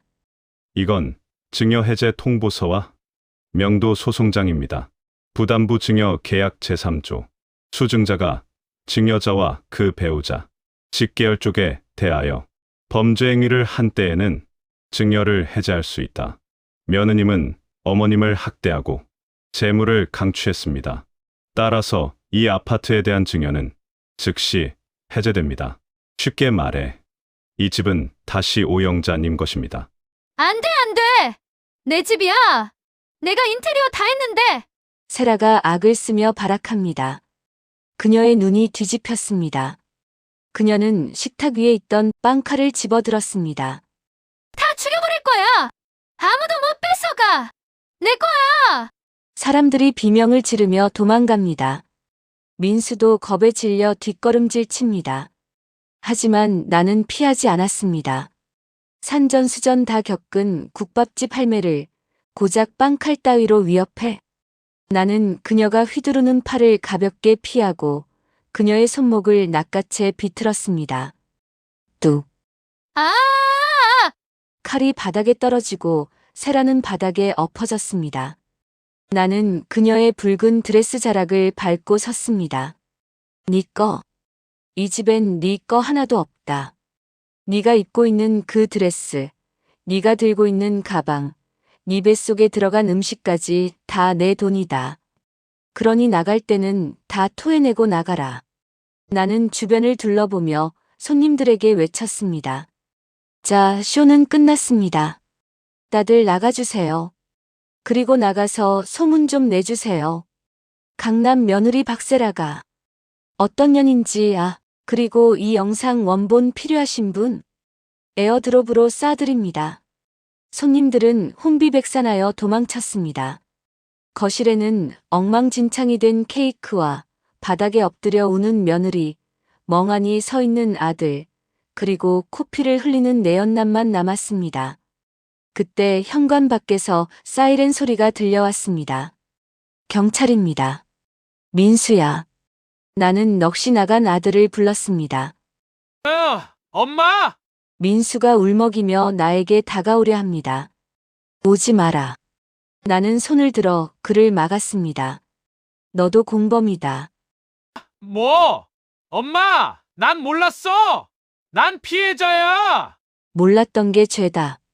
네 마누라가 네 애미를 베란다 방에 가두고 개밥을 먹이고 소독약을 뿌릴 때 너는 뭐 했냐? 엄마 냄새나. 엄마 참아. 요즘 트렌드야. 네가 뱉은 그 말들이 전연의 칼질보다 더 아팠다. 민수는 무릎을 꿇고 옵니다. 잘못했어! 엄마! 내가 잘못했어! 다시는 안 그럴게! 이혼할게! 엄마랑 살게! 아니, 필요 없다. 나는 이제 아들도 없고 며느리도 없다. 이 집은 내가 팔아서 기부하든 실버타운을 가든 알아서 할 테니 너는 네 능력껏 살아라. 네가 그렇게 자랑하던 대기업 부장이니까 월세방 하나는 구하겠지. 경찰들이 들어와 세라와 데이비드의 팔에 수갑을 채웁니다. 세라는 끌려나가면서도 악을 씁니다. 이 늙은 여우! 두고 봐! 내가 가만 안 둘 거야! 나는 그녀의 귀에 대고 마지막으로 속삭였습니다. 그래, 두고 보자. 근데 감옥밥은 국밥보다 맛없을 거다. 거긴 식기세척기도 없어서 손으로 설거지해야 할 텐데 손목 아파서 어쩌누. 범죄자 커플이 끌려나가고 거실에는 정막만 남았습니다. 김 변호사가 내 어깨를 감쌉니다. 이모님, 고생하셨습니다. 이제 끝났습니다. 나는 바닥에 떨어진 뭉개진 케이크를 내려다봤습니다. 붉은 딸기 시럽이 마치 피처럼 흘러내리고 있었습니다. 전쟁은 끝났습니다. 승리는 나의 것입니다. 하지만 왜 이렇게 가슴 한구석이 뻥 뚫린 것처럼 시릴까요? 나는 소파에 털썩 주저앉았습니다. 30억짜리 아파트의 소파. 비로소 처음으로 편안하게 앉아보는 내 소파. 아들은 구석에서 쭈그리고 앉아 울고 있습니다. 승현아, 네. 이모님. 술 한잔하자. 와인 말고 저기 냉장고에 있는 소주나 한 병 꺼내와라. 안주는 이 케이크면 되겠다. 나는 뭉개진 케이크를 손가락으로 찍어 입에 넣었습니다. 달콤하고 비릿하고 씁쓸한 맛. 이게 바로 인생의 맛인가 봅니다. 여러분, 식기세척기는 그릇을 깨끗하게 닦아내지만 때로는 너무 뜨거운 물 때문에 그릇에 금이 가기도 합니다. 오늘 나는 내 가족이라는 그릇을 박살냈습니다. 후회하냐고요? 아니요. 깨진 그릇은 붙여 쓰는 게 아닙니다. 버리고 새 그릇을 사는 게 맞습니다. 내 인생 65세. 나는 오늘부로 엄마 오영자, 시어머니 오영자를 사표냅니다. 이제부터는 그냥 돈 많고 성격 더러운 독거노인 오영자 씨로 살렵니다. 건배. 여러분 모두 행복하세요. 오늘 이야기 어떠셨나요? 어머니의 복수가 통쾌하셨다면 그리고 재미가 있으셨다면 무료 버튼인 구독과 좋아요로 마음을 전해주세요. 더욱 따뜻하고 감동적인 사연으로 보답해드리겠습니다. 끝.